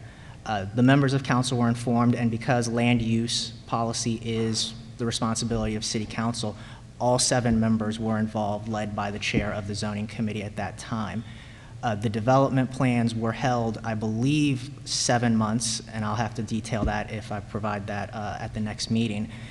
What ended up happening is that the developer, City Council insisted that the developer work with the community, and the result was that 6 of the 8 historic buildings were preserved, and the development would adhere to setbacks that would require a council variance. So council then would have a vote on it, and then the structure itself would be, I believe, under 49 feet tall as opposed to the 150 feet that was objected to initially. And so that process took about 7 months, and that was at the insistence of council to say the community does not want what you're proposing. You need to work with them. You need to preserve these historic structures as best you can. And so that was a little bit of some of that timeline regarding that development and some of the interaction. Can you address Poindexter Village and the nearest area commission as well? First, can I? Hold on. We can't hear without a microphone, so I'll allow one more follow-up comment to that if you want, but we need the microphone. And just so you know, it's not just for the folks in the room, it's also because this is being, and they can't hear you on TV, so we want to make sure. I just need to correct the record that the moratorium request was not about Pavey. We've heard Pavey mentioned twice tonight. That was not the issue. It was the fact that the university area plan, the land use plan, is up in the air. The city has dragged its feet for reasons that they know, delayed the enactment of the zoning code changes in the university area plan for more than a year. It's actually been close to 2 years at this point. So it's essentially what happened was the city had their cards all on, or the community had their cards on the table saying, hey, these changes are coming down the pike, and meanwhile developers have been jumping on board, making proposals that would not fit in with the university area plan, but they're flying under the wire because the zoning code hasn't been changed. We asked City Council to speed that process up and enact the code, and in the meanwhile, let's put down a moratorium so that we're not getting these construction of projects that would be in violation of the plan that has been approved by City Council. So it's not about Pavey. I just need to correct the record. One second, I have a question, because we can't necessarily address specific issues, and I don't want to focus on that anymore, but this is the part that I struggle with a little bit. What would changing the structure of City Council so that there were, regardless of the number, so that there was something at large and a ward representative change about this process?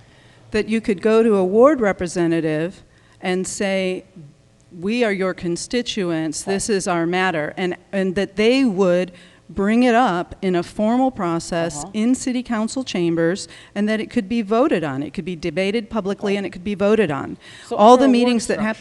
Your representative, let's just assume you have a ward representative and 3 at-large representatives, let's just say, and there's 13 members. So you vote for 4 people, right? And there's 13 members when it gets brought before council. So what I struggle with is how would, even if all 4 of those members support what you just asked for, that idea fails? So how does the change of the structure address what you're asking? Because I kind of go back to what Jeanette said before about this is really about the responsiveness of a member. So how does changing the structure actually provide you with the response you're looking for specifically? It guarantees that the concern gets heard by council in public situations, subject to law, subject to, you know, all the disclosure. It's not in closed-door meetings between private citizens that are not recorded that may or may not ever see the light of day. And it also, if there were public record of these interactions, I wouldn't have had to get up here and to correct the fact that the moratorium request never mentioned anything about Pavey. It's not about Pavey. Because those meetings happen in private, it can be spun one way or another by the few representatives that had the privy to participate in them, as opposed to me being able to go back and say, no, look up the city council date such and such. Right? Okay, we're going to move on. So we've reached after 8 o'clock. So are there any more questions specifically? We're not going to take any more comments tonight. So any other questions from members of the committee? Jeanette? This isn't a question, it's clarification, because you mentioned we will have information presented about the commissions? Yes. Okay. Yes. So basic, how many? Yes. And those are the formal process, but could you also provide how many civic associations are involved? Because sometimes it's not just a commission that comes before council. There are organized civic associations who come before council. So there's another opportunity for the citizen engagement. I didn't want those people excluded. If you could do that, I don't know. Are they registered or something? I don't know. There's a list at least. You can definitely find a list, but I think we talked about Northland Community Council and some of the others that have had pretty significant roles. So. I was just going to say, with the commissions, I think it would be also just the basic, I think you were getting at this, but just to be clear, the basic structure of what those are, and then what is the purpose and the function? Like, how does that information then go to council? Like, what does that process look like for a commission? Absolutely. We can provide that information. I would appreciate that too. I mean, I think that, in reflecting on what we heard tonight, it seems like there is a real challenge for us as a committee to, think about a structure that, we've heard tonight. Some feel there would be more responsiveness in award system, but when you look at the data at the macro level, you see elections that are uncontested and uncompetitive. And so how do we contemplate that macro level data with the individual viewpoints of citizens in this community to ensure that there's greater responsiveness?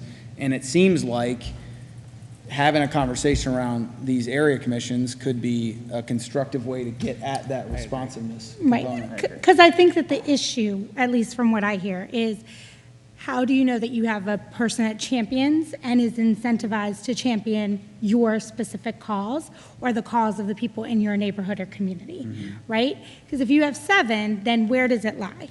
Then who does it go to? I think that's what I'm hearing, and so that's why I want to understand. So if I'm an area commission, this is my neighborhood, I have these concerns, I take that, who's going to own it and love it and grow it and make sure that it goes forward, and how do I feel like our concerns are heard? So I think that's, where does that go is going to be interesting to understand. Discussions always have embedded in them a sense that your ward person is always going to want to do what you want to do. History would prove otherwise. Well, we have a motion to adjourn. So moved. A second? Second. All those in favor? Aye. Anyone opposed? I appreciate that. Our next meeting, I apologize, let me just say that really quick. Our next meeting is, let me grab the wrong list, November 10th. Thank you.